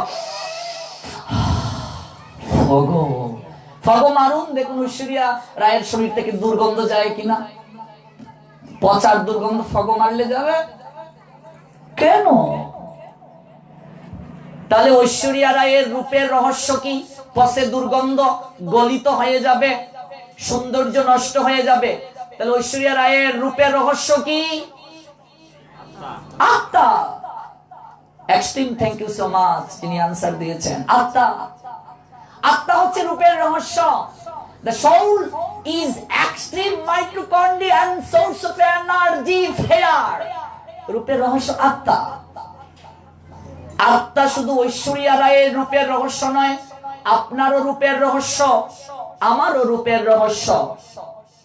আত্মা আছে বলেই আমরা কথা বলতে পারছি, আত্মা আছে বলেই আমরা চলতে পারছি, আত্মা আছে বলেই আমরা এই অনুষ্ঠানে যোগদান করতে পেরেছি। আত্মা যদি দেহ থেকে চলে যায়, বলো হরি হরি বল। ধার্মিক মুসলমানেরা কেউ মারা গেলে কি বলে? ইন্না লিল্লাহি ওয়া ইন্না ইলাইহি রাজিউন। হিন্দু মারা গেলে মৃত্যু সংবাদ শুনলে কি বলতে হয়? দিব্যান লুকান সগচ্ছতু। গুটি কয়েকজন আমরা জানি, অনেকেই সেটা জানি না, জানতে হবে। জন্ম সংবাদ শুনলে কি বলতে হয়?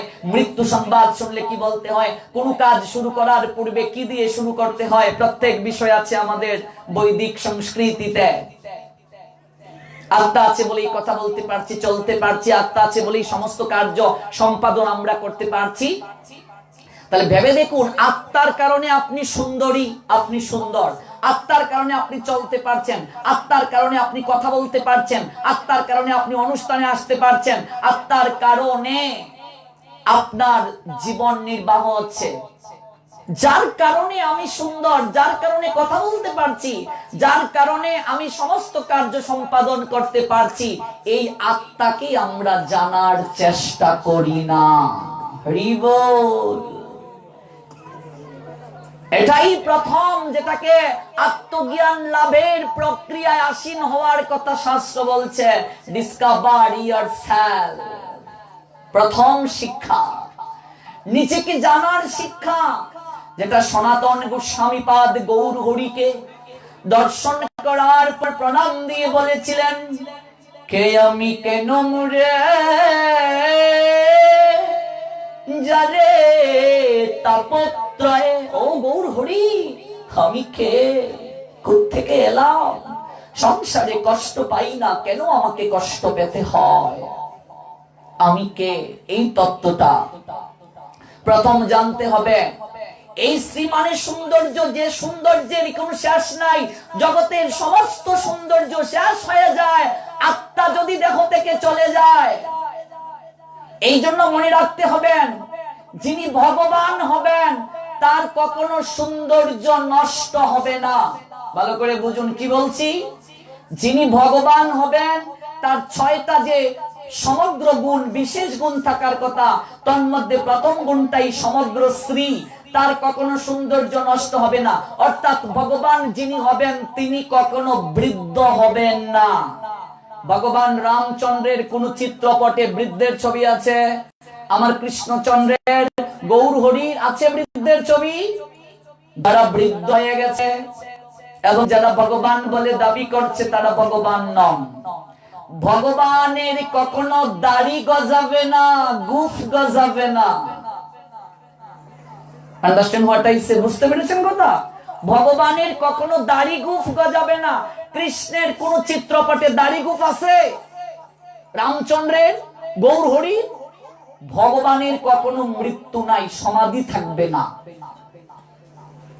ভগবানের জন্ম সাধারণ মানুষের মতো জন্ম নয়। এগুলো একটা শব্দকে ব্যাখ্যা করলে ঘন্টার পর ঘন্টা লেগে যাবে। ধারাবাহিকভাবে শুনতে হবে মনোযোগ সহকারে। 1 মাস ক্লাস দিলে আমূল পরিবর্তন হয়ে যেত এই জায়গায়। এই জন্য বলছিলাম আপনাদের শিশু শ্রেণী থেকে শুরু করতে হবে। যে সে পরিস্থিতি আমরা পরিবেশ এখানে দেখলাম, শিশু শ্রেণীতে ভর্তি হওয়ার জন্য আগে কোয়ালিফিকেশন অর্জন করতে হবে। কথায় কষ্ট নিয়েন না, কিন্তু আপনাদের মাঝে শ্রদ্ধা আছে, আমার খুব ভালো লেগেছে সেটা। আপনাদের মাঝে পরিবর্তনের ইচ্ছে আছে, এটা খুব ভালো লেগেছে আপনাদের কাছে এসে। এবং অতীব সৌভাগ্য আপনাদের সাহচর্য পাওয়াটা। এই যে একদিনে তিলক পরিবর্তন হয়ে গেল, সবার কপালে তিলক, তিলক বিহীন কপাল শ্মশান সদৃশ। হরি বল। গৌর হরির শিক্ষা সমগ্র শ্রী। এই সমগ্র শ্রী কেবলমাত্র আমার পরমেশ্বর ভগবান কৃষ্ণের মাঝে আছে। আর এই শিক্ষাটা কে প্রদান করেন? শ্রীমদ্ ভগবত গীতা। এই জন্য গীতা, যার পূর্ণ নাম শ্রীমদ্ ভগবত গীতা, এই শ্রী দ্বারা সৌন্দর্য অর্থাৎ সমগ্র সৌন্দর্যকে ইঙ্গিত করা হয়েছে। এই গ্রন্থের মাঝে সমগ্র সৌন্দর্য নিহিত, এই জন্য শ্রী। কোন জায়গায় ডাবল শ্রী দেখবেন, শ্রী শ্রী রাধা মদন মোহন জিওর বা জিউ মন্দির, এরকম আছে না? ডাবল শ্রী কেন? সমাহার অর্থে। যারা ব্যাকরণের স্টুডেন্ট আছেন, বহু বাচ্চা, সমাহার অর্থাৎ শ্রী মানে সৌন্দর্য, শ্রী মানে বৈরাগ্য, শ্রী মানে ভক্তি, শ্রী মানে মুক্তি, শ্রী মানে বিত্ত, শ্রী মানে বৈভব, শ্রী মানে জ্ঞান, শ্রী মানে লক্ষ্মী। এই সমগ্রের সমাহার, যার কাছে গেলে, যে জায়গায় গেলে পাওয়া যায়, সেই জায়গায় ডাবল শ্রী। কোন মানুষের আগে ডাবল শ্রী আছে? Of course not. জিউ, what means that word? জিউ, জিউ শব্দের অর্থ প্রাণ। এই জন্য মন্দির নিষ্প্রাণ নয়, এটা চিন্ময় জায়গা। এই জন্য জিওর দেখবেন শব্দটা লেখা থাকে মন্দিরের। তবে প্রাণ তো সঞ্চার করতে হবে। সঠিকভাবে যদি সেবা পূজা না হয়, বিগ্রহে যিনি সেবা পূজা করবেন তার যদি আচরণ না থাকে তাহলে তো আর হবে না। আচরণটা মুখ্য, শুনলে হবে না। আমার প্রপূজ্য চরণ গুরু মহারাজ বলেন, তুমি কয়টা গীতা পাঠের আসরে গেলে সেটা বড় কথা নয়, তোমার জীবনে গীতা পাঠ থেকে কয়টা কথা নিজের জীবনে আচরণে আনতে পেরেছো সেটাই বড় কথা। পরিবর্তন কতটুকু করতে পারলে। শ্রীমানের সৌন্দর্য, যে সৌন্দর্যের কোনো বিনাশ নেই। এই জগতে কোন মনুষ্য জীব কখনো চির সৌন্দর্যের অধিকারী হতে পারে না। তার সৌন্দর্য এক সময় নষ্ট হয়ে যাবে, তার শ্রী নষ্ট হয়ে যাবে আত্মা চলে যাওয়ার কারণে। শাস্ত্র বলছেন এই দেহটা কাপড়ের ন্যায়। শ্রীমদ ভগবদ গীতা 2য় অধ্যায় শঙ্খ যুগ 22 শ্লোক, বাসংসি জীর্ণানি যতা বিহায় নবানি গৃহ্ণাতি নরপরাণি তথা শরীরানি বিহায় জীর্ণানি অন্নানি সংজাতি নবানি দেহি। দেহটা কাপড়ের ন্যায়। মানুষ যেমন জীর্ণ বস্ত্র পরিত্যাগ করে নতুন বস্ত্র পরিধান করে, আত্মাও তেমনি জীর্ণ শরীর ত্যাগ করে নতুন একটা শরীর ধারণ করে। দেহ মানে বস্ত্র কিংবা কাপড়ের ন্যায়। এই যে রাসলীলা কদিন আগে গেল, তার আগের যে লীলাটা বস্ত্র হরণ লীলা, এই বস্ত্র হরণ লীলা নিয়ে বিশেষ করে আমাদের বয়সী ছেলে মেয়েরা যারা কলেজ ইউনিভার্সিটিতে পড়ে তাদেরকে বিভিন্ন প্রশ্নের সম্মুখীন হতে হয়। অনেকেই বলেন এই কথাগুলো, তোদের কৃষ্ণ কেমন তার আচরণ, কেমন তার ক্যারেক্টার, সে গোপীদের বসন হরণ করে নিল। কৃষ্ণের 16,108 জন মহিষী কি করে হয়? তারপর আরো প্রধান এত মহিষী, এগুলো রেখেও আরেকজনের সঙ্গে তার অ্যাডমায়ারিং চলে, লাভ এফিয়ার। কারণটা কি? উত্তর দিতে আমরা পারি না। 16,108 মহিষীকে বস্ত্রহরণ লীলার মাধ্যমে আজকে সমাজের বুকে আমার কৃষ্ণের চরিত্রে কালিমা লেপন করা হয়। মূর্খ যারা, তারা বুঝে না এই বস্ত্র মানে শুধু কাপড় নয় বাবা, এই বস্ত্র মানে দেহ। তাছাড়া একটা কথা মনে রাখতে হবে, কৃষ্ণ বৃন্দাবনে লীলা বিলাস করেছেন 9 বছর 8 মাস। কত বছর? 9 বছর 8 মাস। আছে কোথায়? গোপাল চম্পু গ্রন্থে। কে লিখেছেন? জীব গোস্বামী পাদ। গোস্বামীগণের গ্রন্থ ব্যতীত আর কোন গ্রন্থ থেকে রেফারেন্স দিলে হবে না, বৈদিক গ্রন্থ থাকতে হবে। গোপাল চম্পুতে জীব গোস্বামী পাদ বলছেন, কৃষ্ণ বৃন্দাবনে লীলা বিলাস করেছেন 9 বছর 8 মাস। এমনকি রাস যখন হয়েছিল, কৃষ্ণের বয়স ছিল 9 বছরের নিচে। কয় বছরের নিচে? 9 বছরের নিচে। রাধারানীর বয়স ছিল 7 বছরের নিচে। 7 বছরের নিচে কোন বাচ্চা যদি একে অপরকে কিস করে, এমব্রেস করে, জড়িয়ে ধরে, সমাজ কি কখনো খারাপ চোখে দেখে? No a work, no create sensible power. Our sense is most intoxicating and stimulant. Our sensible power increasing anytime it touch the adolescent girl and boy. But Krishna and Radha's year 7 and 9 তার একেবারে নিচে। No create emotionally, no create conjugally, emotionally power, sensible power, controlling that is. কাজী যারা বলছেন তারা শাস্ত্র জানেন না। 7 বছরের নিচে ছিল রাধা রানীর বয়স। তাছাড়া রাধা কে, এটা অনেক জটিল তত্ত্ব। এটা ইউনিভার্সিটির ক্লাস, সব জায়গায় বলার নয়, একটু স্পর্শ করছি। যিনি কৃষ্ণ তিনি রাধা। লীলারস আস্বাদিতে দুই দেহধারী, যেটা চৈতন্য চরিতামৃতে কৃষ্ণদাস কবিরাজ গোস্বামী পাদ এক লাইনে উত্তর দিয়ে দিয়েছেন। যে সকল কুলাঙ্গারের দল এই রাধা নামের চরিত্রে কালিমা লেপন করে, ভগবান কৃষ্ণের চরিত্রে কালিমা লেপন করে, রাধা গোবিন্দের প্রেমটাকে কানে রূপান্তরিত করে, তাছাড়া কিছু মূর্খদারি দেখবে সঙ্গীত শিল্পী পরিচালকেরা, এই যে কদিন আগে গান নিয়ে ট্রল হলো, দেখেছেন? গান নিয়ে কি সর্বতমঙ্গল রাধে বিনোদিনী রায়। তারপর এখানেই শেষ নয়, তার একটা পদ আছে, কদম গাছে উঠতে আছে কানু হারাম জাদা জলে যাইও না গোরাই। বেয়াদবের বাচ্চা কানু হারাম জাদা। কানু শব্দকে বুঝতে গেলে অনন্তকাল তোকে আসতে হবে, জাগতিক পাণ্ডিত্য দ্বারা কানুকে চিনা যাবে না। বাজার থেকে বেদ বেদান্ত গীতা ভাগবত চৈতন্য চরিতামৃত এনে পরে যদি সাধু হওয়া যেত, ভগবানকে জানা যেত। সরকার এত টাকা খরচ করে মেডিকেল কলেজ কেন গড়লো? তাহলে তো বাজার থেকে ডাক্তারি শাস্ত্র এনে আপনিও ডাক্তার হতে পারতেন, অপারেশন করতে পারতেন। তাহলে আমাদের এই ব্রহ্ম মাধব গৌড়ীয় সম্প্রদায় এই যে পরম্পরা, শুদ্ধ পরম্পরা, এই পরম্পরার ধারা কেন প্রচলন করা হলো? ভক্তি বিনোদ ঠাকুর, জগন্নাথ দাস বাবাজি, সিদ্ধ বাবা জগন্নাথ দাস বাবাজি মহারাজের চরিত্র দেখুন, তাদের কি দৈন্যতা, তাদের কি পরম্পরা, তাদের আনুগত্যশীলতা। সচ্চিদানন্দ ভক্তি বিনোদ ঠাকুর, জগৎগুরু প্রভুপাদ ভক্তি সিদ্ধান্ত সরস্বতী ঠাকুর, বৈষ্ণব শিরোমণি গৌর কিশোর দাস বাবাজি মহারাজ, এই যে ভাব দ্বারা আনুগত্যশীলতা, তাদেরকে ওভারকাম করে যাওয়া যাবে না। আজকে বিভিন্ন সিরিয়াল গুলোতে, স্টার জলসা, জি বাংলা, কালার্স বাংলা, মূর্খ পরিচালকেরা ব্যবসায় বৃত্তির মনোরথে তারা তাদের নিজস্ব ভাবনায় আমাদের কৃষ্ণ রাধারানীর চরিত্রকে কালিমা লেপন করে ধর্মীয় বিভিন্ন যে সিরিয়াল গুলোকে রচনা করে রাধা গোবিন্দের লীলার নামে যৌন সুরসুরি দিচ্ছে, আর আমরা এগুলোকে ধর্ম বলে ভ্রম করছি।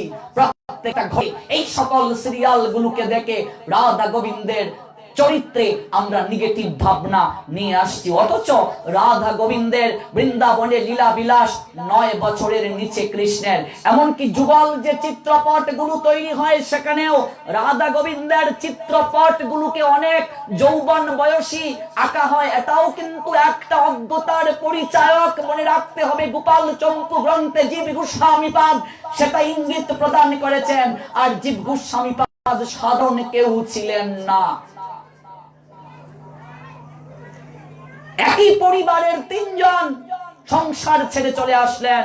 রূপ সনাতন জীব, জীব গোস্বামী রূপ সনাতনের ভাইপু, ভাইয়ের ছেলে, অনুপম গোস্বামীর ছেলে। রূপার সনাতন সাধারণ কেউ ছিলেন না। হুসেন শাহের আমলে একজন প্রধানমন্ত্রী আর একজন অর্থমন্ত্রী, যোগ্যতার গুণে প্রধানমন্ত্রী অর্থমন্ত্রী, বর্তমানের মতো নয়। রূপ সনাতন সমস্ত কিছুকে ছেড়ে চলে গেলেন। তার ভাইয়ের ছেলে জীব, অনুপমের ছেলে, সমস্ত কিছুকে ছেড়ে চলে গেলেন। গৌরহরি এবং আচার্যগণ জীব গোস্বামী পাদকে গ্রন্থের দায়িত্ব দিলেন। সমস্ত বৈষ্ণব সমাজ যার কাছে চিরঋণী, সেই জীব গোস্বামী পাদ গোপাল চম্পু গ্রন্থে উল্লেখ করেছেন রাধা গোবিন্দের বয়স কত ছিল রাস লীলায়। আজকে আমরা এই বিষয়গুলোকে নিয়ে ট্রল করছি, এই বিষয়গুলোকে নিয়ে আমরা নানাবিধ গান রচনা করে আনন্দ পাচ্ছি। দুর্ভাগ্য, হিন্দুরা তাদের ভগবানকে নিয়েও যদি ব্যঙ্গ করে, দেবদেবীকে নিয়েও যদি ব্যঙ্গ করে, তারা প্রতিবাদ করতে জানে না।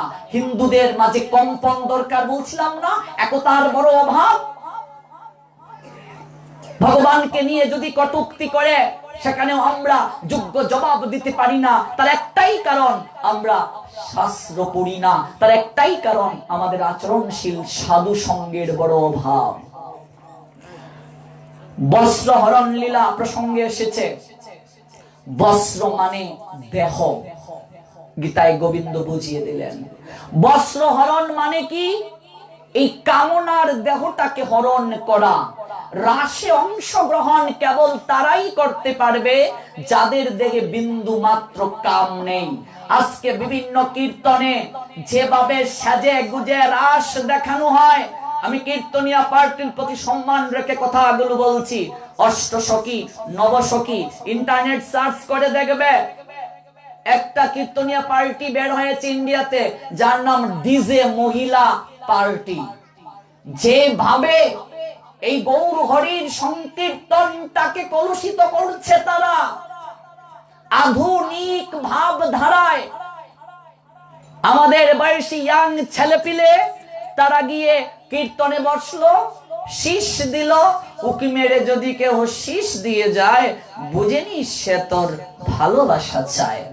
চলছে রাস কাকে দেব, কমিটি সিদ্ধান্ত নিল কাকে আর দেবে, ওই পার্টিটাকেই দিয়ে দাও। ইয়াং ছেলেপিলে রাত্রিবেলা অভাব হবে না। সেজে গুজে রাস দেখালাম।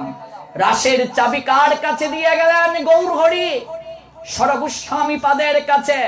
আমি রাস দেখাই সেজে গুজে, রাস ব্যাখ্যা করি, পা থেকে মাথা পর্যন্ত কামনার দুর্গন্ধ, শরীর থেকে বের হয়ে পড়তে পড়তে কামনা, বিপরীত লিঙ্গ দেখলে সেন্সেবল পাওয়ার ইনক্রিজিং হয়ে যায়। আমি রাস দেখানোর ক্যাপাবল অ্যাচিভ করেছি। প্রস্রাব করে জল নেই না, ল্যাট্রিন থেকে এসে স্নান করি না, আমি রাস দেখানোর যোগ্যতা অর্জন করছি। অখাদ্য কুখাদ্য গ্রহণ করি। আপনি যখন কীর্তন দেবেন, কীর্তন চলাকালীন সময়ে আয়োজনকারী ভক্ত যারা, তারা কি কেউ মাছ মাংস খাবে? কথা বলেন, খান আপনারা? যজ্ঞ হচ্ছে পারমার্থিক মঙ্গলের জন্য, যারা কীর্তন পরিবেশন করছে তারা তো মফিজ মিয়ার গড় থেকে ডিমের মামলেট, তারপর হচ্ছে সবকিছু খেয়ে দে কীর্তন করছে, সুটটানো চলে, গাজাও চলে। আপনি থাকলেন পিওর এন্ড পিসফুল, আর যার মুখে নাম শুনবেন তার মুখ থেকে গাজার গন্ধ বের হবে, তার মুখ থেকে সিগারেটের ধোঁয়া বের হবে, আর মুরগির চরণও সেবা হবে, আর পরিবর্তন হয়ে যাবে এত সহজে। কীর্তন গুরু সমাজের বুকে কি পরিবর্তন করছে? তাহলে কি কীর্তনের বিরোধী? Of course not. কলি যুগের ধর্ম হয় নাম সংকীর্তন, অবশ্যই সংকীর্তনের প্রয়োজন আছে, কিন্তু ভক্তির 64টা অঙ্গের মাঝে প্রথম হচ্ছে শ্রবণাক্ষ ভক্তি। শ্রবণ করতে হবে তোমাকে ভগবানের কথা। শুদ্ধ ভক্তের শ্রীমুখ থেকে আমরা যখন শ্রবণ করব, শুদ্ধ ভক্তের কথার মাঝে পাওয়ার আছে, পাওয়ার। ভুলে চার হৃদয়ে বিদ্ধ করবে, পরিবর্তন হবেই হবে, পরিবর্তন হবে। আচরণশীল শুদ্ধ ভক্তের এটাই ক্ষমতা। এই জন্য আগে কীর্তনের আগে শ্রবণ করতে হবে। হরি কথা শ্রবণ করুন, কীর্তনের নিয়ম জানুন, গৌর হরি সম্পর্কে জানেন, তাহলে দেখবেন কীর্তনের প্রতি শ্রদ্ধা জাগবে। কীর্তন তো অবশ্যই প্রয়োজন, নাম কীর্তন, কিন্তু এই নাম কীর্তনটা সেকেন্ড স্টেপ। প্রথম হচ্ছে শ্রবণ, তারপর কীর্তন। আগে শ্রবণ করতে হবে, কীর্তনের আগে ভাগবত পাঠের ব্যবস্থা করতে হবে, শুদ্ধ ভক্তের শ্রীমুখ থেকে শোনার ব্যবস্থা করতে হবে। যত বেশি আমরা ভগবানের কথা শুনবো, হৃদয়ে মাঝে তত পরিবর্তন আসবে আমাদের। ভগবানের কথাই পারে কেবল আমাদের পরিবর্তন ঘটাতে। গৌর হরির যে 38 শ্লোকের মাঝে এই সনাতন কলি যুগের ধর্মটা দাঁড়িয়ে আছে, তোর মধ্যে প্রথম শিক্ষাটাই গৌর হরির চেত দর্পণ মার্জনম। চিত্তরূপ দর্পণ মার্জন করতে হবে। চেত মানে চিত্ত, চিত্ত মানে হৃদয় মা, দর্পণ মানে হচ্ছে আয়না। আয়নায় যদি ময়লা জমে, নেত্রে দ্বারা পরিষ্কার করতে পারবে। হৃদয়ের মাঝে যদি ময়লা জমে, সার্ফ এক্সেল দ্বারা পরিষ্কার করা যাবে, সাবান, হুইল, চাকা ওয়াশিং পাউডার হবে পরিষ্কার হৃদয়ের ময়লা। তো হৃদয়ের ময়লা জমেছে কিভাবে বুঝবো? হৃদয়ের ময়লা আছে বলেই তো সাধুদের প্রতি সম্মান নেই, সাধু সেবা কি করে করতে হয় জানি না। হৃদয়ের মাঝে ময়লা আছে বলেই তো ভগবানের কথার প্রতি রুচি জাগে না। হৃদয়ের মাঝে ময়লা আছে বলেই তো ভক্তি হৃদয়ের মাঝে উদিত হয় না। এট ফার্স্ট চিত্তরূপ দর্পণটাকে মার্জন করতে হবে। কি দ্বারা মার্জন করব? গৌর হরি শিক্ষা দিলেন, নাম নামকারী বহুদা নিজ সর্বশক্তি। ভগবান তার সমস্ত শক্তি তার নামের মাঝে অর্পণ করে দিয়ে দিয়েছেন। All power, dedicate his name.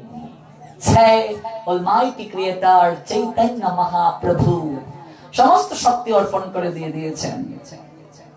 আমার কর্তব্য কি? তত্র পিতা নিয়মিতা স্মরণেন কালা। কালের বিচার নাই, জপ করতে হবে, স্মরণ করতে হবে, মনন করতে হবে। এই কথাগুলো জানবো যখন আমরা শুনবো বেশি করে। এই কামনা যতদিন পর্যন্ত হৃদয়ে মাঝে আঁকড়ে থাকবে ততদিন পর্যন্ত হ্রাসে যাওয়ার অধিকার নাই। এই বিষয়টাকে বোঝানোর জন্য ভগবান কামনার বশম। তাহলে গোপীদের মাঝে কামনা ছিল? Of course not. গোপীরা সাধারণ কেউ নয়। ভগবান শিক্ষা দেওয়ার জন্য ওই দেহটাকে, মানে কামনার দেহটাকে হরণ করে সাত্বিকতার বসন পরিয়ে দিলেন রাসে যাওয়ার প্রারম্ভিক প্রস্তুতির জন্য। তাছাড়া ওই যমুনাতে গোপীরা বসন রেখে তারা নগ্ন হয়ে জল ক্রীড়া করেছিল। আমাদের সনাতন শাস্ত্রে আছে কখনো নগ্ন হয়ে স্নান করা যাবে না। এখন তো বাথটব হয়েছে স্নানাগার, নগ্ন হয়ে স্নান করা যাবে না। এই যমলার্জুন উদ্ধার লীলা শুনেছেন না ভাগবত থেকে? কুবেরের দুই সন্তান মদ খেয়ে সরোবরের মাঝে নগ্ন হয়ে ক্রীড়া করেছিল। দেবর্ষি নারদ পাশ দিয়ে গেলেন, সাধুকে দেখেও যথাযোগ্য সম্মান করলো না। কৃপা আশীর্বাদ দিলেন, এটা অভিশাপ না, কৃপা করলেন। যা, এত যেহেতু কাপড় খুলে থাকার ইচ্ছে, যা বৃক্ষ কুলে জন্ম নে, কাপড় পরতে হবে না, রুদ্রে পূর্বে বৃষ্টিতে ভিজবে। চরণ ধরে ক্রন্দন করেছিল কুবেরের দুই তনয়। পরবর্তীতে দেবর্ষি নারদ তাদেরকে কৃপা করে বললেন, বৃক্ষ কুলে জন্ম নেবে, অর্জুন কুলে তোমরা যাবে। যে জায়গায় তোমাদের জন্ম হবে সেই আঙ্গিনায়, যে আঙ্গিনায় আমার গোবিন্দ বাল্য লীলা সম্পাদন করবেন। যশোদার আঙ্গিনায় এসে তারা আড়াআড়ি যমজ অর্জুন বৃক্ষ হয়ে জন্ম নিলেন। পরবর্তীতে গোবিন্দের পদস্পর্শে তারা উদ্ধার পেলেন, শিক্ষা দিলেন নগ্ন হয়ে স্নান করা যাবে না। ব্রজগোপীদেরকে দিয়েও গোবিন্দ শিক্ষা দিলেন, বসনকে হরণ করে নিলেন, শাসন করলেন। কাজেই এখানে বিন্দু মাত্র কামনা ছিল না। যারা গোবিন্দের এই লীলাতে কামনার গন্ধ খুঁজে তারা কামাতুর, তারাই লম্পট। কামনার বসনটাকে হরণ করে সাত্বিকতার বসন পরিয়ে দিলেন। তাছাড়া আমাদের বয়সী ইয়াং ছেলেরা বলে, কৃষ্ণ করলে লীলা, আমরা করলে লীলা। কৃষ্ণ যদি 16,108 ময়ূষীকে নিয়ে লীলা করতে পারে, আনন্দ করতে পারে, আমরা কেন পারবো না? কৃষ্ণের সঙ্গে তুমি তুলনা দাও। কৃষ্ণ তো 16,108 ময়ূষীর গড়ে একই সময়ে থাকলো। তুই 3টা বিয়ে করে দেখ, তোর চাপা ভেঙে যাবে। 3টায় তোর গালে এমন থাপ্পড় দেবে তোকে খুঁজেই পাওয়া যাবে না, আঙ্গুর থেকে কিসমিস হয়ে যাবে তুই। ভগবান কৃষ্ণ 6 দিনে, তার বয়স যখন 6 দিন ছিল তখনই পুতনা রাক্ষসীকে বধ করেছিলেন।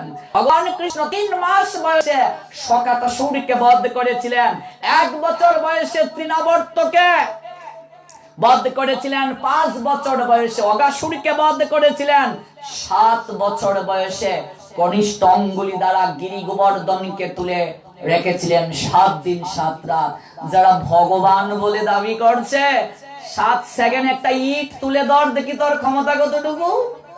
কার দেখ নাই নাক মুখ ঠাকুর চিনিস না? এই ভাবনা থেকে বের হয়ে আসতে হবে। ঈশ্বর পরম কৃষ্ণ সচ্চিদানন্দ বিগ্রহ অনাদির আদি গোবিন্দ সর্বকারণ কারণ। ব্রহ্মা অপরাধ করে এই শ্লোকের মাধ্যমে মার্জনা চেয়েছিলেন। ব্রহ্ম সংহিতার 5ম অধ্যায়ের 1 নং শ্লোক, একেবারে পৃষ্ঠা সহ শ্লোক সহ বলে যাব। গুরু কৃপায় আজকে আমরা শাস্ত্রগুলো না পড়ার কারণে এই সমস্যাগুলো থেকে হচ্ছে। তাই বস্ত্র কিরান লীলায় কখনো কামের গন্ধ খুঁজা যাবে না। রাসলীলা কামনার বসনকে হরণ করে সাত্ত্বিকতার বসন পরিয়ে গোবিন্দ দেখিয়ে দিলেন রাসে প্রবেশ করতে গেলে ওই কাম কামনার জগৎ থেকে তোমাকে বের হয়ে আসতে হবে।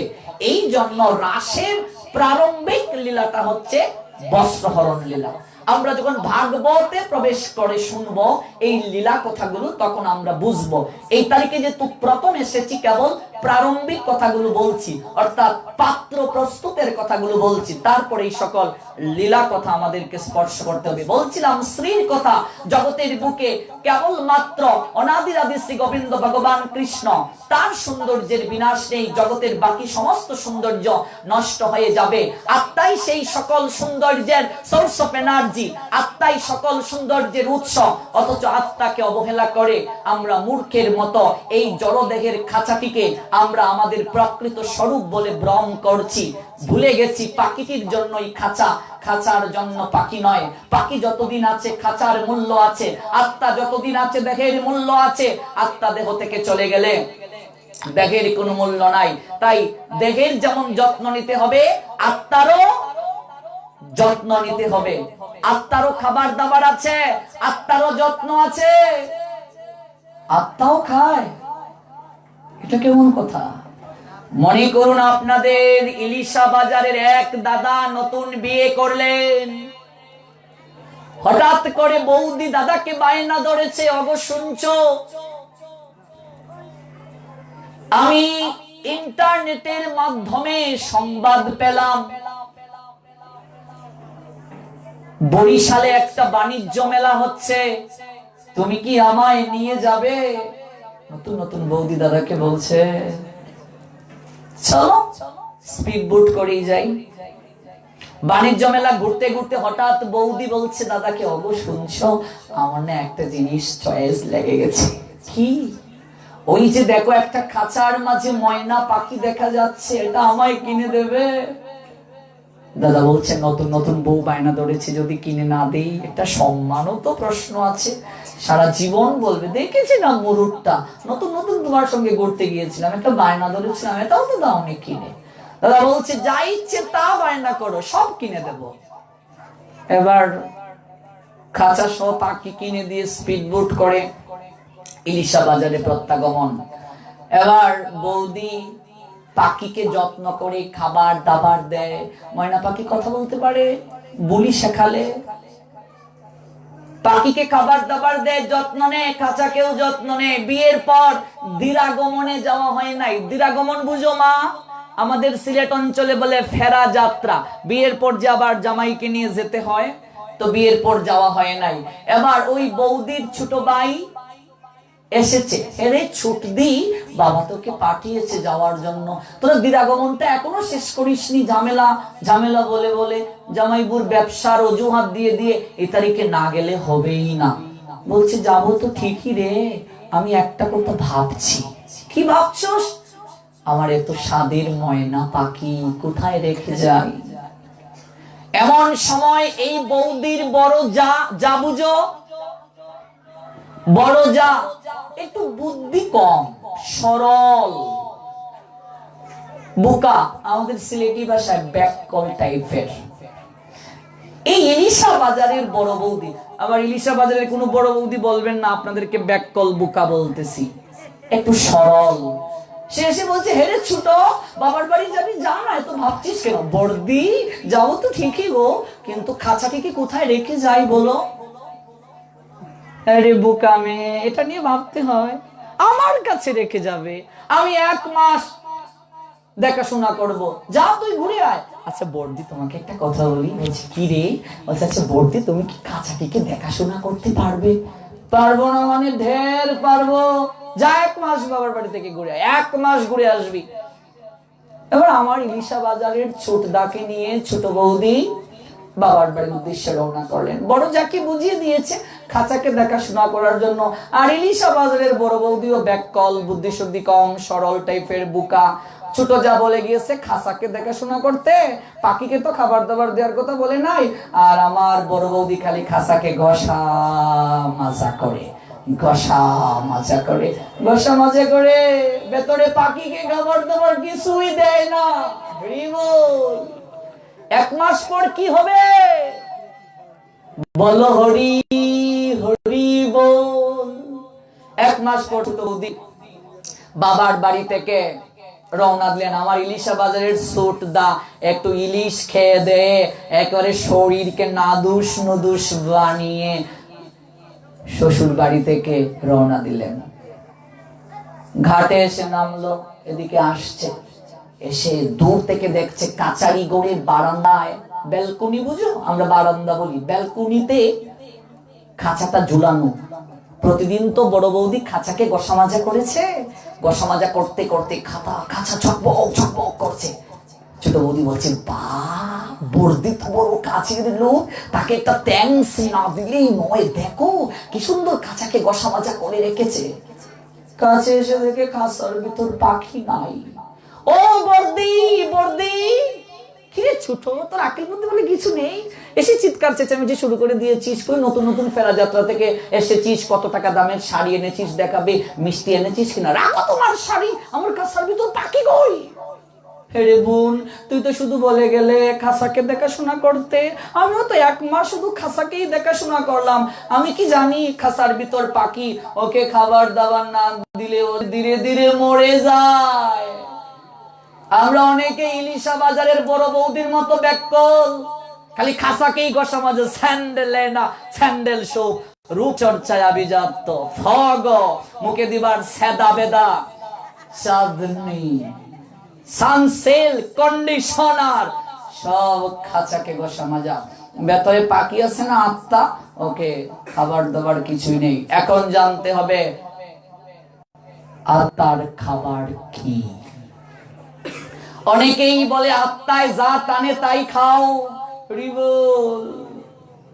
আত্মায় যা টানে তাই খাও। অনেকে আবার বলে, হে রে রমাকান্তর মা, হ্যাঁ আত্মারই কষ্ট দিয়া কি তা ধর্ম করার কথা ভগবান কইসুন নিবা। অনেক গুরুদেব আছে, আত্মায় যা টানে তাই খাও। আত্মায় কি খায়? যা টানে তাই খাও। এবার শাস্ত্রে আছে আত্মার খাবারের কথা, এ নিয়ে মাথা ব্যথা নেই। আত্মায় যা টানে তাই খাও। মনে রাখবে, আত্মায় মাছ মাংস খায় না, নিরামিষ খায় না। তাহলে আত্মার খানি কি? মুন্ডক উপনিষদ নাম শুনেছ? সেই উপনিষদে বলা হয়েছে পরমাত্মা জীবাত্মা একটা গাছে বসা দুটা পাখির ন্যায়। আমি একেবারে সরল ভাষায় বলছি, সংস্কৃত ইংলিশ এগুলো একেবারে কম বলার চেষ্টা করছি, একেবারে সরল ভাষায় বিভিন্ন গল্পের মাধ্যমে বোঝাবার চেষ্টা করছি। আত্মা কয় প্রকার আগে জানতে হবে। পরমাত্মা, জীবাত্মা, আত্মা, আত্মারাম, আত্মা ভূতেশ্বর। আমি এক জায়গায় পাঠে গেছি, গর্ভবতী প্রেগনেন্ট বৌমা তার শাশুড়িরে কয়, মা আমার না আত্মায় টানতেছে, কষি কষি লাউ পাতা দিয়ে যদি একটু হিদল ভর্তা খাইতে পারতাম। এবার পুয়াতি বউ তার আত্মায় টানতেছে। আমাদের সিলেট অঞ্চলে একটা রীতি আছে, গর্ভবতী মহিলাদেরকে প্রত্যেক পাড়ায় পাড়ায় গড়ে গড়ে নিমন্ত্রণ করে খাওয়াবে। বাহ হরি বল, কি খাবার দাবার! গর্ভবতী হলেই লাভ, এমন খাবার দাবার হয় প্রত্যেক আমাদের অঞ্চলে। এবার আত্মায় টানতেছে, তা কষি কষি লাউ পাতা দিয়ে হিদল ভর্তা খাইতো। শাশুড়ি গিয়ে বলছে শ্বশুরকে, যাও না মাছ খাইতে পারতাম। আবার দেখবেন কিছু কিছু লোক বলে, মারা গেল বাবা, ও কাকা বাবু আমার বাবা মারা গিয়েছে, শ্রাদ্ধটা কি করব? রে শ্যামানন্দ, তোর বাবাই তো দেখছি ইলিশা বাজারের বড় ইলিশ মাছটা আনতো, কি আর করবে? শ্রাদ্ধে মাছেই করে ফেল। ভালো করে যদি বুড়ি পূজন করাতে পারিস, আত্মাকে খাওয়াতে পারিস, তোর বাবা ঢ্যাং ঢ্যাং করে স্বর্গে চলে যাবে। ভুল বলছি? কিন্তু আত্মায় আদৌ খায় কি খায় না এই নিয়ে আমাদের কোনো চিন্তা নেই। আত্মায় কোনো কিছু খাবার গ্রহণ করে না, শাস্ত্র বলছে এগুলো আমরা জানি না। মনে রাখবেন, কলিযুগে 5টা জিনিস নিষিদ্ধ। ব্রহ্ম বৈবর্ত পুরাণ বলছেন, এট ফার্স্ট কলিযুগে অশ্বমেধ যজ্ঞ নিষেধ। অশ্বমেধ যজ্ঞ কলিযুগে করা যাবে না। গুমেদ যজ্ঞ নিষেধ। 3 নম্বর, শ্রাদ্ধে মাছ মাংস নিষেধ কলিযুগে। এটা কোথায় আছে? ব্রহ্ম বৈবর্ত পুরাণে। শ্রাদ্ধে মাছ মাংস করা যাবে না। 4 নম্বর, দেবরের দ্বারা সন্তান উৎপাদন করা যাবে না। এটা কলিযুগে নিষেধ। মহাভারতের যুগে আমরা দেখতে পাই দেবরের দ্বারা সন্তান উৎপাদনের প্রক্রিয়া ছিল। ধৃতরাষ্ট্র বলুন, পাণ্ডু বলুন, বিচিত্রবীর্য বলুন, হ্যাঁ, সবাই ব্যাসদেবের কৃপা প্রসূত। কিন্তু এই কলিযুগে কোন দেবর যদি বৌদির সঙ্গে বিবাহ বন্ধনে আবদ্ধ হয় কিংবা তাদের যদি ঔরসজাত সন্তান হয়, এর চেয়ে আর মহাপাপ হতে পারে না। কিংবা দেবর বৌদির যদি পরকীয়া থাকে, এর চেয়ে মহাপাপ কলিযুগে হতে পারে না। এটা নিষেধ। বড় ভাইয়ের স্ত্রী মাতৃরূপিণী, দেবরের উচিত তাকে মায়ের মতো দেখা। বড় ভাই পিতৃ সমতুল্য, পিতার অবর্তমানে মায়ের অবর্তমানে বড় ভাই আর বড় বৌদি সংসারের দিক নির্দেশক, দিক নির্দেশিকা হয়। ব্রহ্ম বৈবর্ত পুরাণ বলছেন কলিযুগে দেবরের দ্বারা সন্তান উৎপাদন নিষেধ। আরেকটা 5 নম্বর, মায়াবাদ সন্ন্যাস কলিযুগে নিষেধ। গৌর হরি যেটাকে নিষেধ করেছেন। মায়াবাদ সন্ন্যাস কি? সংসার ত্যাগ করে আসার পরও সংসারের প্রতি আসক্ত রাখা। তারপর দেখবেন বাবাজি মাইজি এক লগে থাকা, একটার 4টা 5টা মাইজি। এই যে মায়াবাদ সন্ন্যাস, যদি এটাই হতো স্বামী স্ত্রী একসঙ্গে মাথা মুন্ডন করে যদি একসঙ্গে সন্ন্যাস নিয়ে সেবার প্রক্রিয়া থাকতো, আমার গৌর হরি বিষ্ণুপ্রিয়াকে রেখে কেন গিয়েছিলেন? বিষ্ণুপ্রিয়াকে যখন গৌর হরি রেখে গিয়েছিলেন, অনন্তা যৌবনা ছিলেন বিষ্ণুপ্রিয়া, তার বয়স ছিল তখন 16 বছর। একটা 16 বছরের যৌবতী কন্যাকে রেখে গৌর হরি জগতের কল্যাণের জন্য চলে গিয়েছিলেন। সন্ন্যাসের পর আর কখনো বাস্তবে বিষ্ণুপ্রিয়াকে দর্শন দেন নাই। এতটা সহজ বৈষ্ণবতা। অদ্বৈত লীলা নিকেতনে গৌর হরি আসলেন, জগতের সবাই গেল তার সঙ্গে সাক্ষাৎ করতে। সচিমার কাছে সংবাদ পাঠানো হলো।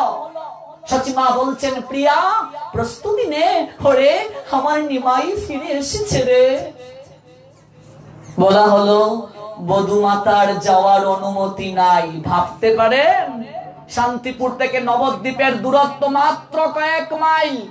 এই জায়গায় গৌর এসেছেন, তার সহধর্মিণী বিষ্ণুপ্রিয়া, ওই জায়গা থেকে যাওয়ার অনুমতি নাই। ভাবা যায় একমাত্র নারী যাকে মহাতপস্বিনী বলেছে, এই সমস্ত বৈষ্ণব সমাজ, সমগ্র জগৎ একজনের কাছে চিরঋণী আমরা। তিনি হলেন জগৎ মাতা বিষ্ণুপ্রিয়া দেবী। জয় জয় শ্রী রাধে। আজকে তার কারণে এই বিগ্রহ সেবার অনুমতি পেয়েছি আমরা। আজ তার কারণে এই সনাতন সমাজ অমূল্য রত্ন পেল, উদ্ধারের প্রক্রিয়া পেল। এই জগৎ মাতা বিষ্ণুপ্রিয়ার কারণে। এই বিষ্ণুপ্রিয়ার গৌর হরির বিরহে যে ভজন প্রক্রিয়া, তা সাধন করলে বুঝতে পারবো বৈষ্ণবতা কি, সন্ন্যাস কি। এই যে মায়াবাদ সন্ন্যাস, এটা কলিযুগে নিষেধ। এই 5টা জিনিস কলিযুগের মানুষকে মানতে হবে। তন্মধ্যে 3 নম্বর, শ্রাদ্ধে মাছ মাংস নিষেধ। শ্রাদ্ধে মাছ নিষেধ, আমিষ নিষেধ। এটা ভাগবতেও দেবর্ষি নারদ যুধিষ্ঠিরকে বলে দিয়েছেন, শ্রাদ্ধে আমিষাং নিষিদ্ধ। গরুর পুরাণ তথা বিভিন্ন পুরাণেও সেটা উল্লেখ আছে। শ্রাদ্ধে যদি মাছ করা হয়, শ্রাদ্ধ কত প্রকার? 12 প্রকার। কোত্থেকে আসলো শ্রাদ্ধ? শ্রদ্ধা যুগ অন প্রত্যয় যুগে শ্রাদ্ধ শব্দটি এসেছে। শ্রাদ্ধের উৎপত্তি কে করেছেন? দত্তাত্রেয় মুনির পুত্র নিমি। কোত্থেকে আসলো? এগুলো ধারাবাহিক ভাবে শুনলে বুঝতে পারবো কতটা কুসংস্কারে আমরা এখনো পড়ে আছি।